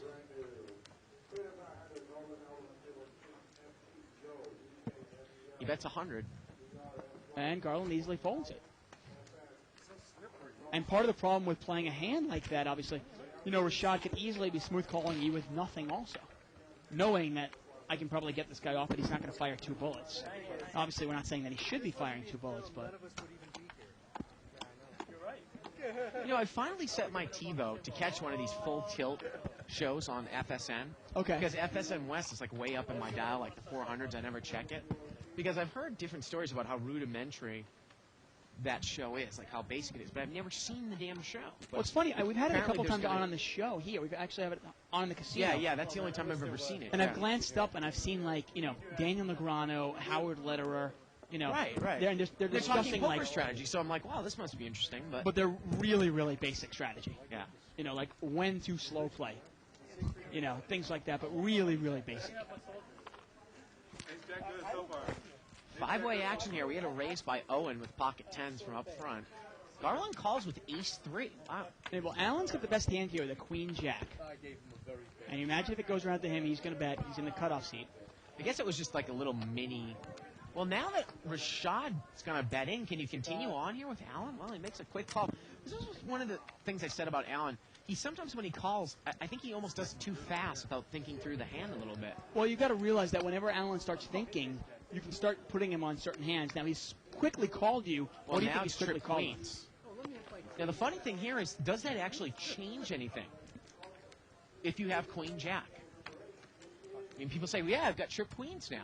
Right, Well, now but Rashad's going to check. obviously, if you were beat on the flop, you're still beat, right? Yeah. Unless the guy had 8-3. Allen bets 100. He's going to take it down. Rashad didn't like that bet. Said, no, put it back.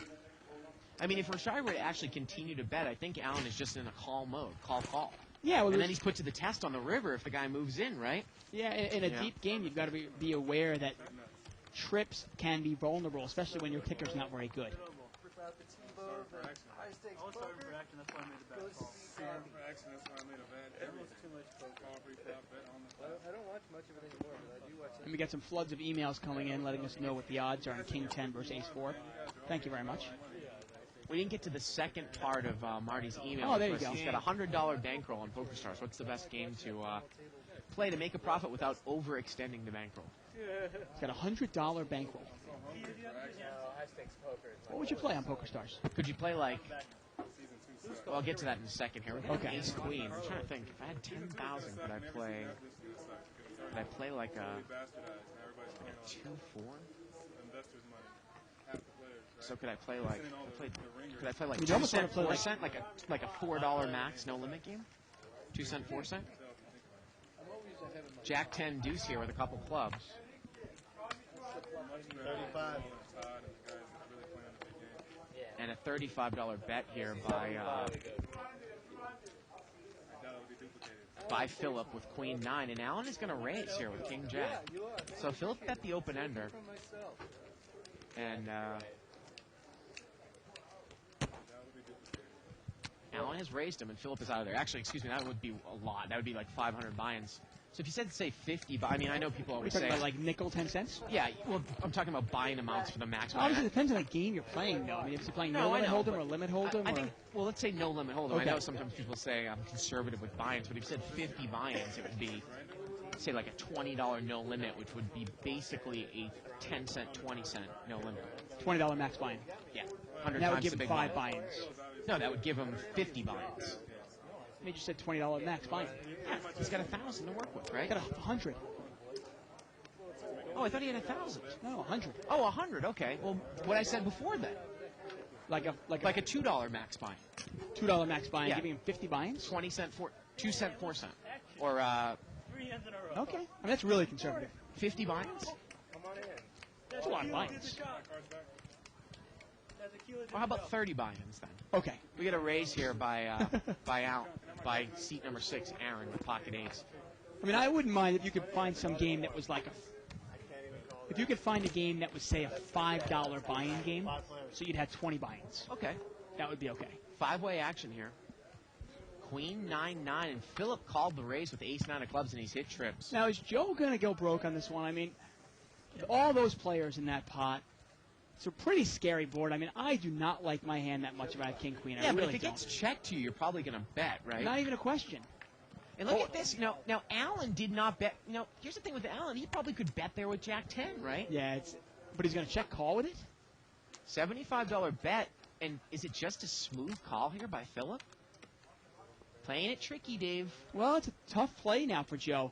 I don't mind the smooth call as much, obviously. You've got to realize, yeah, obviously a scary card could come off, but you've got to realize if you raise Joe, there's no way Joe's going to put any more money in the pot with ace-queen, or king-queen in this case, is there?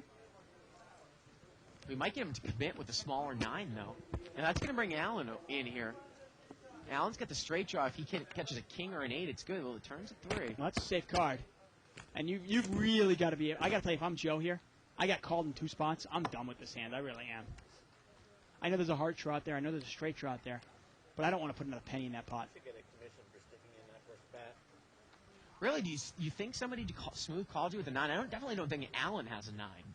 5 players in that pot, though. Well, Joe's trying to get a read here on Just too Phillip. easy for somebody to have 10-9 suited. 9-8 suited. You know, something like that, you know? And Joe did check, and Philip moves all in. And this is screamed now like he has a 9. And I like the bet now by Philip. Obviously, you've got to realize, once Allen overcalls, you've got to realize that he could easily have a heart draw or Jack 10, and you don't want him in there. Absolutely hit the ads they have for So this is probably going to go fold.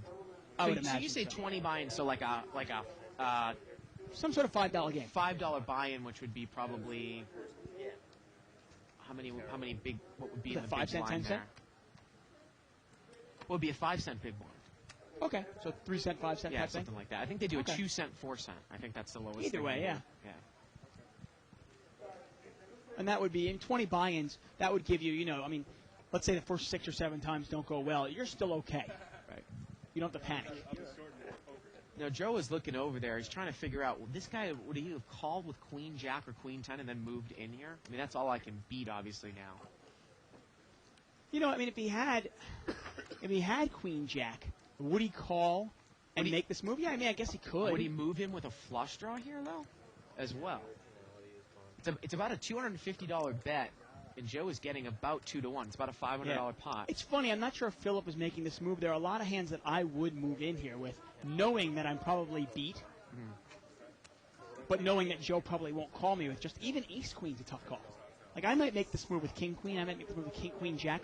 I might make it with Jack 10. I might make it with hearts with an ace in my hand, like the nut flush draw, knowing Joe probably won't call me with just a queen. My question to you is, could Joe have actually bet the turn a little bit weak and then maybe folded to a raise? Does checking here, we always talk about checking, not giving you information. He folds. It's the right laydown. Yeah, I hate the bet weak, though, because sometimes you bet weak and you're inducing that bluff then. Yeah. Somebody can sense that weakness out and then make that move on you. I don't know if that's going to happen at this game or not, but.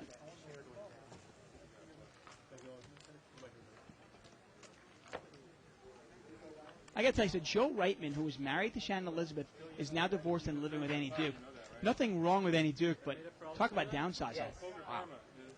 Poker guys always shine on those who buy drinks. But it almost looks like two different guys, though, in those two. I mean, the head-on. Yeah, the picture with Shannon Elizabeth, he looks all happy and almost delirious. And the picture with Annie Duke, he looks miserable. What do you think about Annie Duke, though? I mean, you see her, like, I've seen some really good pictures of her, and I've seen some really bad pictures of her. Yeah, like I said, I've only talked to her a few times, and every time I've seen her, she's been extremely nice to me, my wife, and my mother-in-law. So I have nothing but nice things to say about her. I've never played with her. I've never had her do any of those things to me. So. I like the bet in the call. That's all I got to say.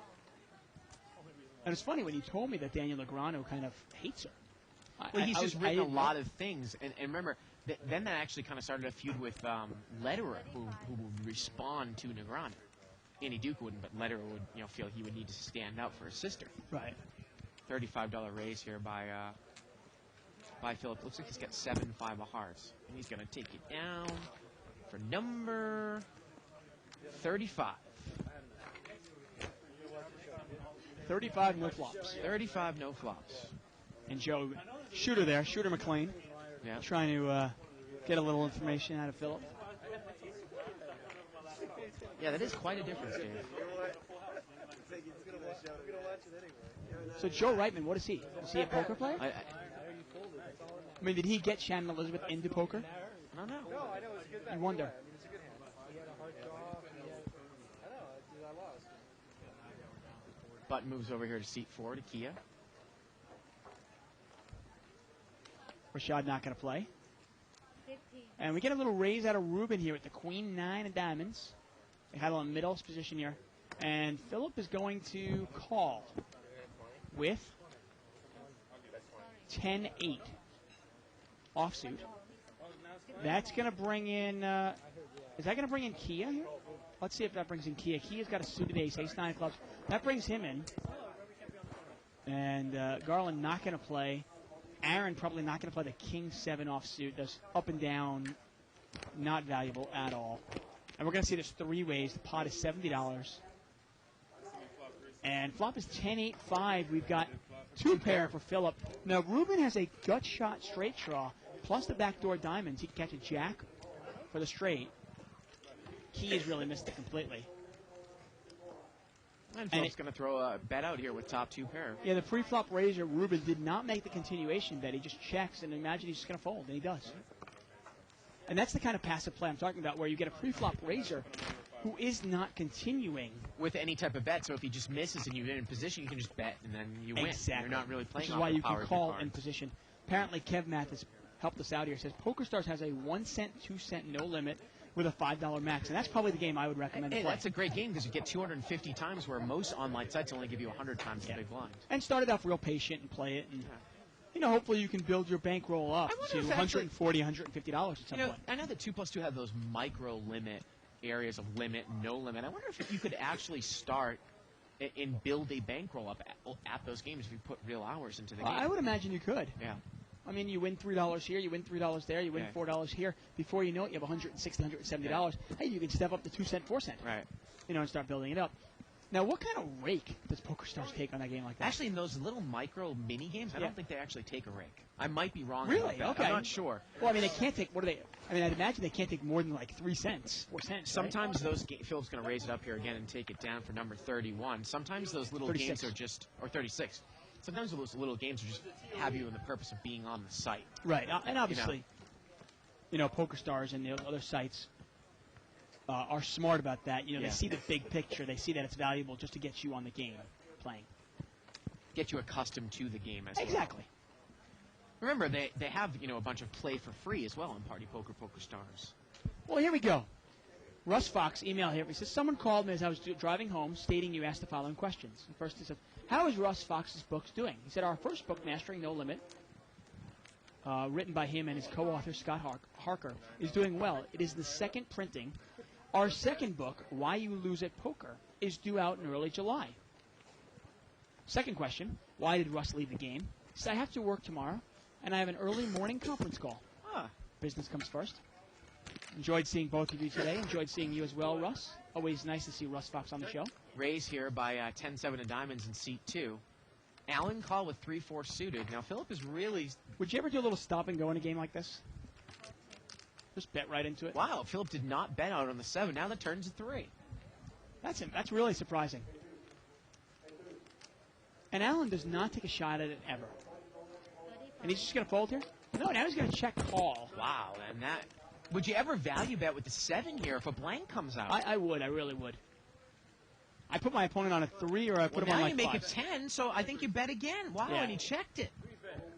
And, people might say, well, yeah, but if I bet, Allen's never going to call me without, something that I don't beat. Who knows? First of all, who knows? Second of all... He just backed into something that beats 8s or 9s there as well. Yeah, I don't think... I think Allen actually had a 3 or 4s or 5s, something like that. I think it's an easy bet. And even if you don't get called, we always point out there is value to not having to show your hand. Remember, you raised with 10-7. Do you really want the whole table to see that you're raising with 10-7? Like you said, oftentimes, you don't want to show the value of the hand. That's just the value of betting. Definitely. Don't get shut out. Say it. I want to congratulate Farhad here. Apparently, he just finished 41st out of 45 in a tournament. Congratulations. And another raise here by Philip. Makes it 35 to go. Got a lot of little gap-suited connectors. He brings it in with... and nobody's calling him. And look at this. And nobody's calling him. Number 37. I mean, why not raise every time if nobody's going to call you? You think about it.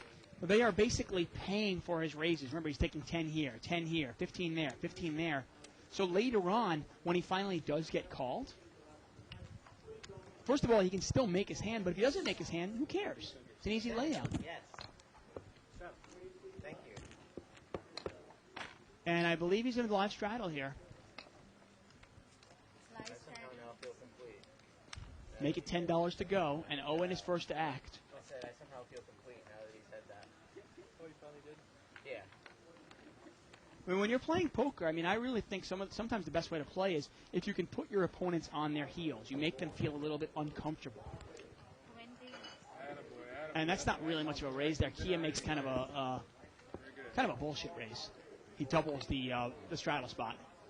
5-6 of clubs. And if you had a real hand there in the straddle spot, you might just make it 80 to go and take it down. Rashad calls, and small blind's got pocket ace. Some people might raise there, try to take the dead money, and chooses just to call. Jack 10 deuce here on the flop. Well, Rashad's got top pair, not necessarily what you're looking for with Jack 7 here. Yeah, you wonder, is that really the flop you're looking for? And you wonder, Nakia is going to continue in this pot. Bets 50. Really an odd play. I got to tell you, this guy bet $20 pre-flop. Yeah. I don't put him on an overpair. I'm going to call at least one time. I might even mini raise here and see where I'm at. I just don't buy an overpair. And what are the odds that the jack hit him? Now, this might be a time, again, where you mini raise for information, not with a really strong holding, but with actually a weak holding. Yeah. And exactly. you also would mini raise with a set here. Or and some he sort is of going to big mini draw. raise. He makes it 100 to go. I really like that's that going to play. get pocket. That's going to get the 8s out. Right. And that's actually probably going to get Kia to fold as well. And you get the information you wanted to get. Yeah. I mean, to me, it just screamed like this guy had either like 5-6 clubs or maybe pocket 5s, pocket 6s, something like that. I just didn't buy it. And neither did Rashad, obviously. Nice play by Rashad.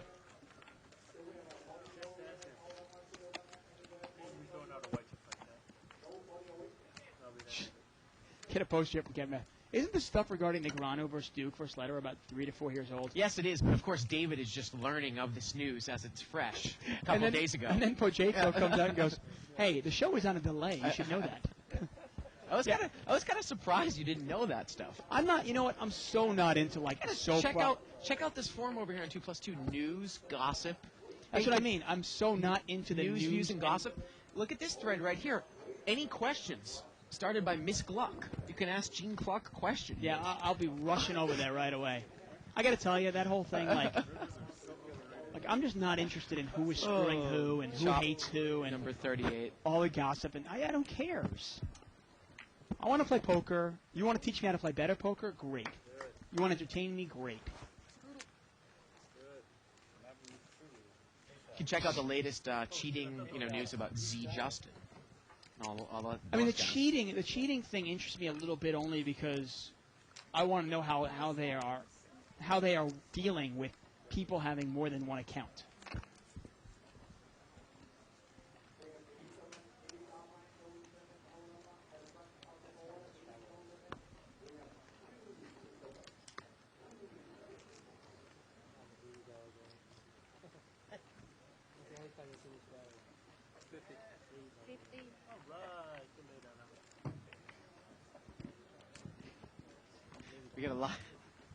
We get a live straddle here by seat 4.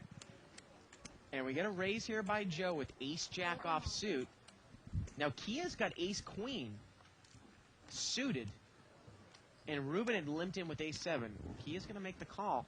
And you know what? This is probably going to miss. And the pot is about 150, so you wonder if Joe can throw a $100 continuation bet in here. Well, it didn't miss Kia. Kia's got it. And actually, didn't miss Ruben either. He's got the nut flush drawn. Kia checks it. The only person that did miss was Joe. And Ruben's going to bet 35 into a $150 pot here. And obviously that's another part of – that's one of the reasons why you and I love No Limit Hold'em. Not only do you get players in there who are missing – and Joe is going to call. He's got a gut shot. Well, $35. He goes, wait, $35 to win, you got to figure the key is probably going to check raise here, right? I mean, a $35 bet and a call, Dave? Are you kidding me? No, he's gonna move in. I like the play. Quick call here by Ruben with the nut flush draw. His overcard is no good. Yeah, he has 9 outs to the win, and actually 8 outs because Joe's got one of his spades. What am I going to do? Joe folds. And obviously Joe folds there. Running 7s here for Ruben or a spade. And here we go to the turn. Ruben needs a spade now. No, not going to happen. Kia's going to take all his money. I'm reading this post that you're checking out at 2+2. I guess the genocide claims up $400,000 win or something this year. Yeah. So apparently, Kev Math, who's always kind of funny, apparently somebody actually wrote in there, I was pounding genocide on Mark Safe's table. And Kev Math says, is there video of this? That's funny. I like that, Kev. That's some funny stuff. What was the other one? Oh, yeah.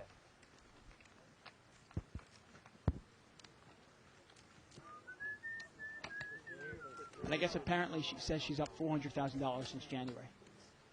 Like that kind of gossip I could care less about. So who cares? Congratulations. Oh, I'm going to have so much fun in here when you're gone in Vegas. That's all I'm going to say. Butt moves over here to seat 2. You can have fun. You will have fun. You can have fun. Well, that's what Alan's saying. Alan's saying, you can have fun, man. You the man. You go get him. Raise here from Philip, and I mean, who even knows what he has? He could be raising with any 2 cards here on the button. Ace-9 of hearts. Now, Kia's got king-queen suited here. Now, button raise, it's funny. Sometimes you can steal. You look at it. He raises them back, but that doesn't really get you much information. Remember, Philip can be calling you with any sort of hands. He can be calling you with 5-6, Ace-9. So he can be calling with aces. He made the little re-raise, right? And wow, what a big flop for Kia here. But Philip's got top pair, and I got to tell you, I think there's going to be some fireworks here. 9 deuce 8 here. You can see it's pretty much a coin flip here. Kia's going to bet 150. Really, maybe saying, well, if I've got an overpair, am I going to get involved with the Ace-9 here? Well, Kia's certainly not going to be intimidated. Kia plays the bigger games. Yeah. And he's not intimidated by the money at all, and he's got no problem pushing the chips around. I mean, again, I know it's ace-9, but the guy re-raised you. What do you do here? Do you call and hope that he's got ace-king and he's just betting once? But if you call, aren't you pot committed? Should you just move in? And then if you move in, would you ever get called by a hand that doesn't beat you here? Okay. I mean, it's kind of a complex type of thing. It really is. Now, the thing is, if you put him on an overpair or ace-king, well, then you're not really scared of clubs, are you? I mean, he could have ace-king clubs, obviously, but Right. you might smooth call one time and see what brings on the turn and see what he does also. Also, folding is not a bad option. I actually think probably the worst option is raising here. I don't think raising is really an option. Do you? These stack sizes, it's always tricky, and he folds. He's going to fold. And I don't mind the laydown at all. Yeah. It's weird. Now, I mean, in this case, Key actually had king, queen, and clubs, but rarely do you see somebody re-raising out of the blind. Well, one with of a the hand other like things king, that you queen, might clubs. consider, too, by not raising, too, with your ace-9 is sometimes people will say, well, what if I just call on a king or an ace spike? Well, if an ace spikes, you're okay. Remember, you have ace-9 if Right. the guy has ace-king, right? Yeah, exactly. So And somebody you might well, only be scared of really one card coming, a king or maybe a queen, right? yeah, If you think you have the best hand now. exactly. So, And you've got to realize that if your opponent has tens or jacks or queens and you raise, yeah. you're not going to get him off that hand. I really don't. Not in this game. And I just don't like raising without some sort of other draw. You're raising, and all you have is top pair there. I don't mind the laydown at all. 35, 30 more. Oh, sorry. 35 more. 35 more.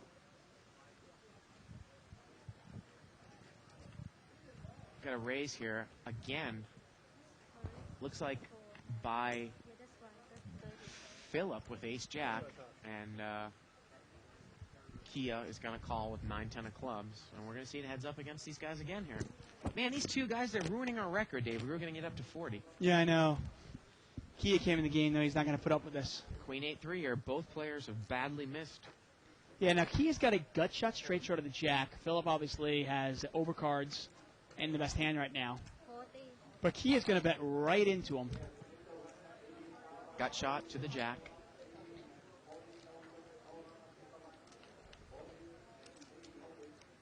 Well, you know, I mean, one of those things, Philip was raising like every other hand, and Kia finally said, you know what?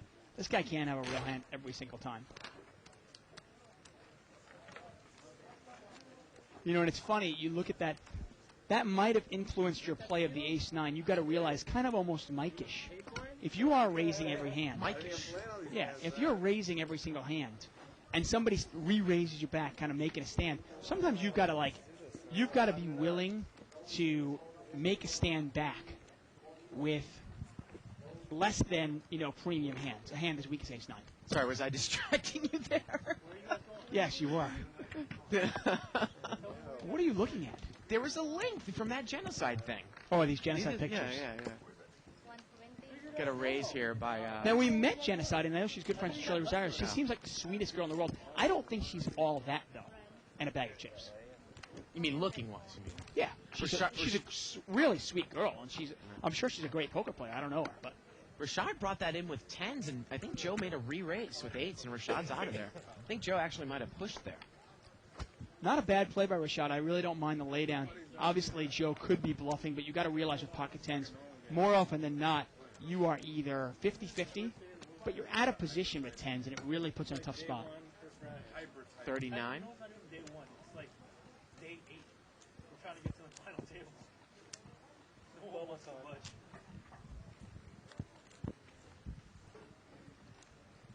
Day 8, we all have to stand around and just What moves here to seat 5? Oh, man, we have too much. I can't believe we get paid to do this, Dave. We got a lot of clubs out there. We got 9-7 of clubs. Look at this. We have Queen 10 of clubs in seat 3, 9-7 of clubs in seat 5, and Ace-3 of clubs in seat number 7. Yeah. And if clubs come, which of course they don't, if they came, obviously we would have seen a lot of action. Jack 6, Jack. Well, Joe's got a flush draw. But instead, nobody has a pair. Well, and this is actually the first time we've seen Rashad just make a total dry bluff here. I was going to say, if it got checked to Joe, I'm sure he's going to bet. Now he's probably not going to chase a dry flush draw with a paired board. And he throws it away. I mean, Rashad's just taking a little stab at It's not a bad flop to bet into. You got to realize that even if somebody has a spade draw, it's tough for them to call. And if somebody has a 6, they can't really call you. got about 10 minutes left in tonight's show. You don't want to miss tomorrow night. Tomorrow night we're going to have another night of No Limit Hold'em. Who knows what kind of game we'll have? Obviously Wednesday night's our big whale game, 20-40 blinds. A lot of action. And I will be flying out of L.A., out of Burbank, on Saturday, headed into Vegas Saturday night, and I'll be there through Wednesday, taking a shot in the first couple tournaments of the World Series.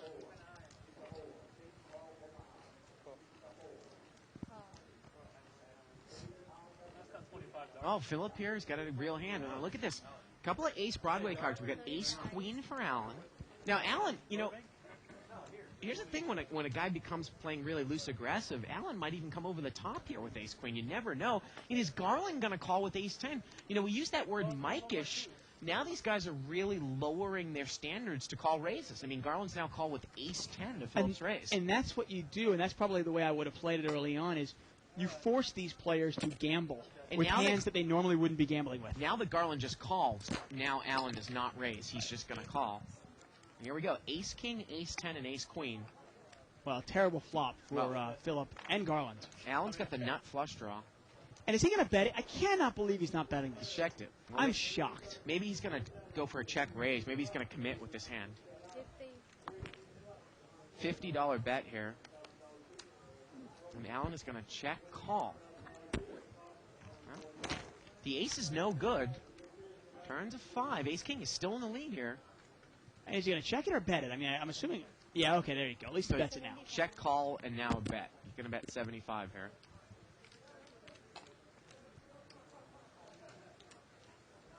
Not a terrible way to play. That might be the way you play, say, King Jack, Queen Jack, something like that. Kind of see a safe card. Okay, now I'm going to bet. Make sure the coast is clear.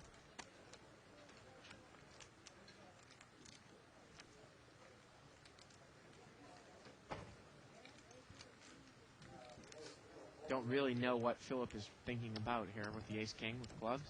Now it's going to take it down. He throws it away. River's nice queen bet, now Alan. when it got there.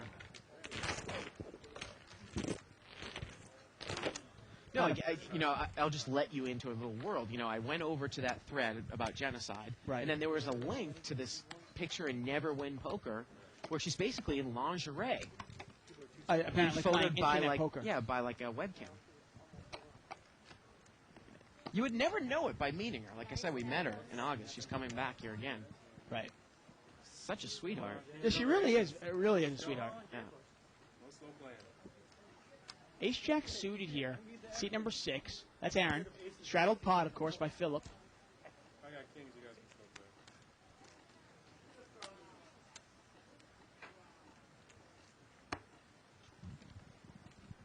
play. So, bringing in for a raise here by Aaron. Ace Jack of diamonds.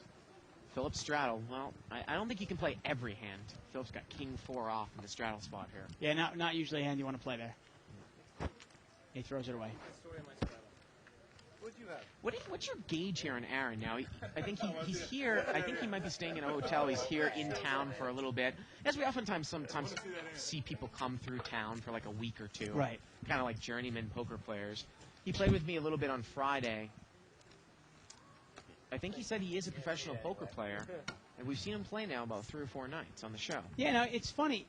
I'll give him credit. Sushi Man there. Yeah. Aaron. Now, I'll give him credit. I haven't seen his game really change much when he plays this game or when he plays the 10-20 Right, he was playing the 10-20 game on Friday. On Friday. Yeah. It seems like he still plays a pretty tight, solid brand of poker. I would have liked to see him kind of adjust to the table tonight a little bit more. Wow, Garland limps in with kings here. Is he expecting the raise he got out of the big blind? He got it. That is remarkable. Like one off the hijack spot. And he gets the raise there by seat 7 with queen 10. Yeah. Look at this. And it's worked out for the best for Garland. I can't believe that. Yeah. Joe raises all in with ace 9. It's so funny. A play that we talk about the whole night that you shouldn't do in this game. Yeah. And it just gets put right in our face because it worked out to perfection. Unbelievable. Well, and look how quick Garland is calling. I mean, are you kidding me? Joe is, I think he knows he is really screwed here. Yeah, you think? Look at him. Uh-oh. Well, you hope the guy has kings here as opposed Yeah, to you ace. do. Exactly. All right, well, I guess it really doesn't make that much of a difference. But, Well, you know he doesn't have ace-king. yeah. You just hope he doesn't have aces. Fighting words. And look at this. For the TV camera, They're exactly fighting words. ace-9, ace of hearts, 9 of diamonds, 2 kings. Let's see the flop. 5-6. And there's a 9. There's a 9. Catch an ace now or a 9 to win this hand. Running clubs will not win it for him, obviously. And then, oh, it turns an ace, and Garland's going to need a king here. It shows sucks out. Unbelievable. Oh, what a luck box over there. Chester, 2+2. Yep. Shooter McLean, as we call him here. And that guy's going to come in and do some commentary? That's going to be the first question I ask him. How do you play ace-9 for a push-in in the big blind? There you go. That deserves a red card, man. I got to give you a red card, Joe. That's terrible. No, obviously, you know what? Man. You know, Joe might have just thought there was enough dead money in there. Who would have thought that Garland was going to limp in with a big holding there? in the late Exactly. position? The way the game was playing, Yeah. he figured, you know what, this game's so passive, why not? This is going to be our last chip count of the night. We've got 4,300 on the table.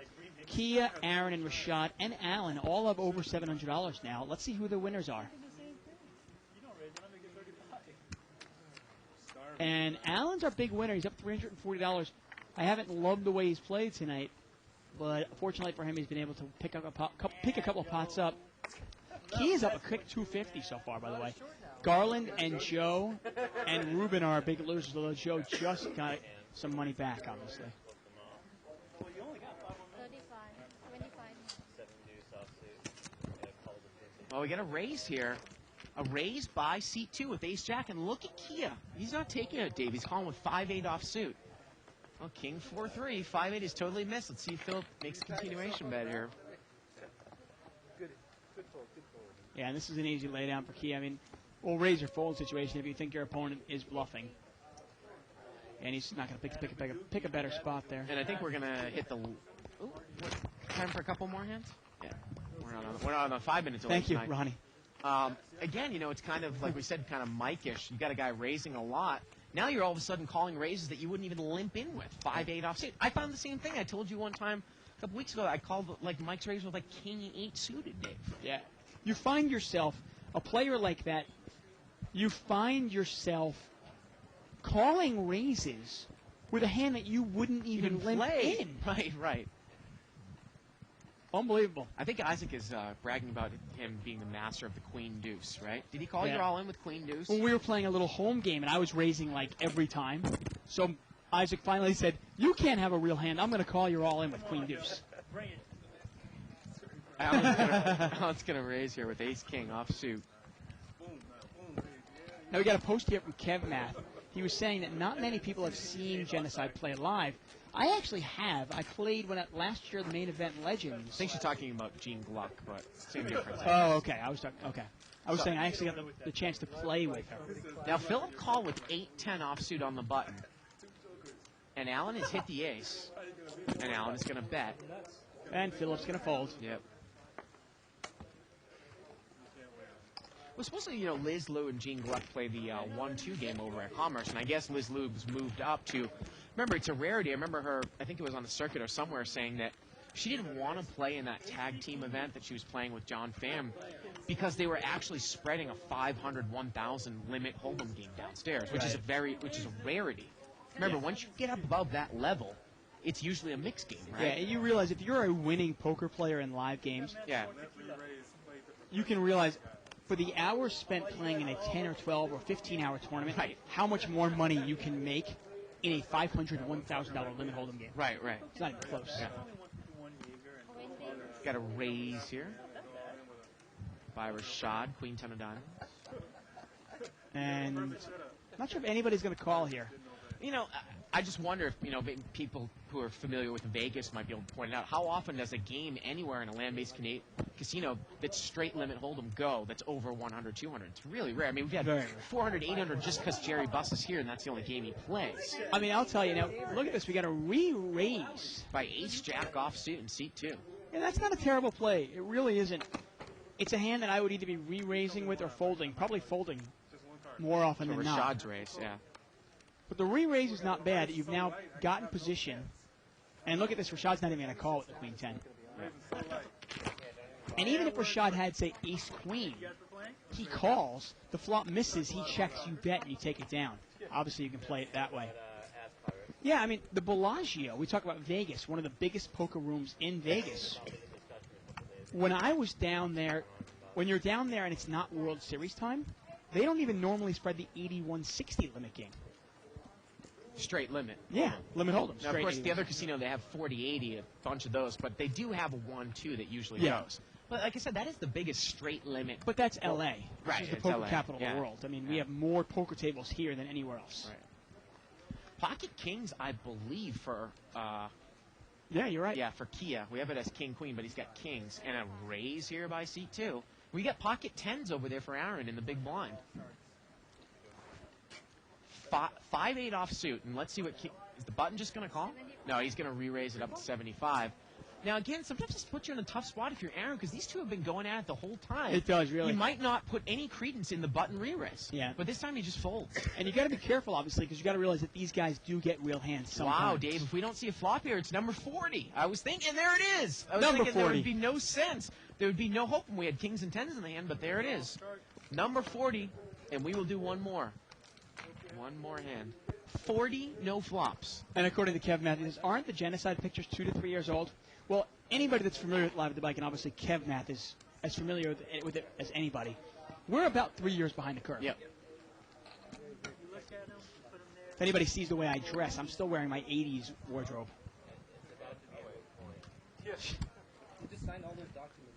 Okay, maybe I'm. Are those 3 years behind. like nursing scrubs that you're wearing today? No, they're linen pants. Linen pants. They're linen pants. Green linen pants. Green linen pants. Thank you, Donna. Apparently Donna likes my pants. It's hot. It was like 95 degrees in the valley today. Not wear shorts or something? Yeah, but once you come to the casino, then you get cold. So you got to put pants on. Yeah, linen pants. Limped around here. Why do I even bother? 4-way action. $20 pot. King 6 deuce. Rainbow. King 8 here for Rashad. He's going to lead out. A couple of players have 6s, and Rashad's going to bet his king. Aaron's going to call with 5-6 next to act. Yeah, he doesn't have a backdoor. And Aaron's going to overcall with 5-6? Wow, that is very surprising. Isn't it? Yes, it is. Turns a jack. And if you're Rashad, I mean, how can you even continue? Remember, look at that board. There's no draw there. Yeah, King 6 deuce rainbow. If I bet King 8 there and I get called in 2 spots, I'm assuming I'm beat. You right? would think so. I have to assume I'm beat. Well, he's going to bet again. Kind of a little small bet. See where he's at. Maybe he thinks he can get somebody off of a King 10 or a, King 9. But then again, you look at Allen, and Allen is in there in early position. I don't put him in with that hand, King 10. He's not even playing King Jack there. Not usually. And that's going to do it for us tonight. And there it is. It is over. We join us tomorrow for probably this game again. A little 3 to 5.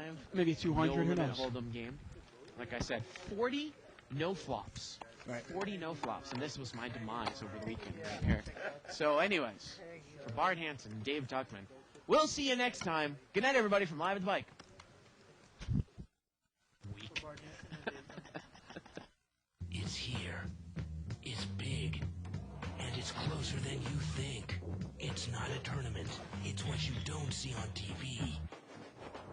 The cash is real. The stakes are high. They bet big. They win big.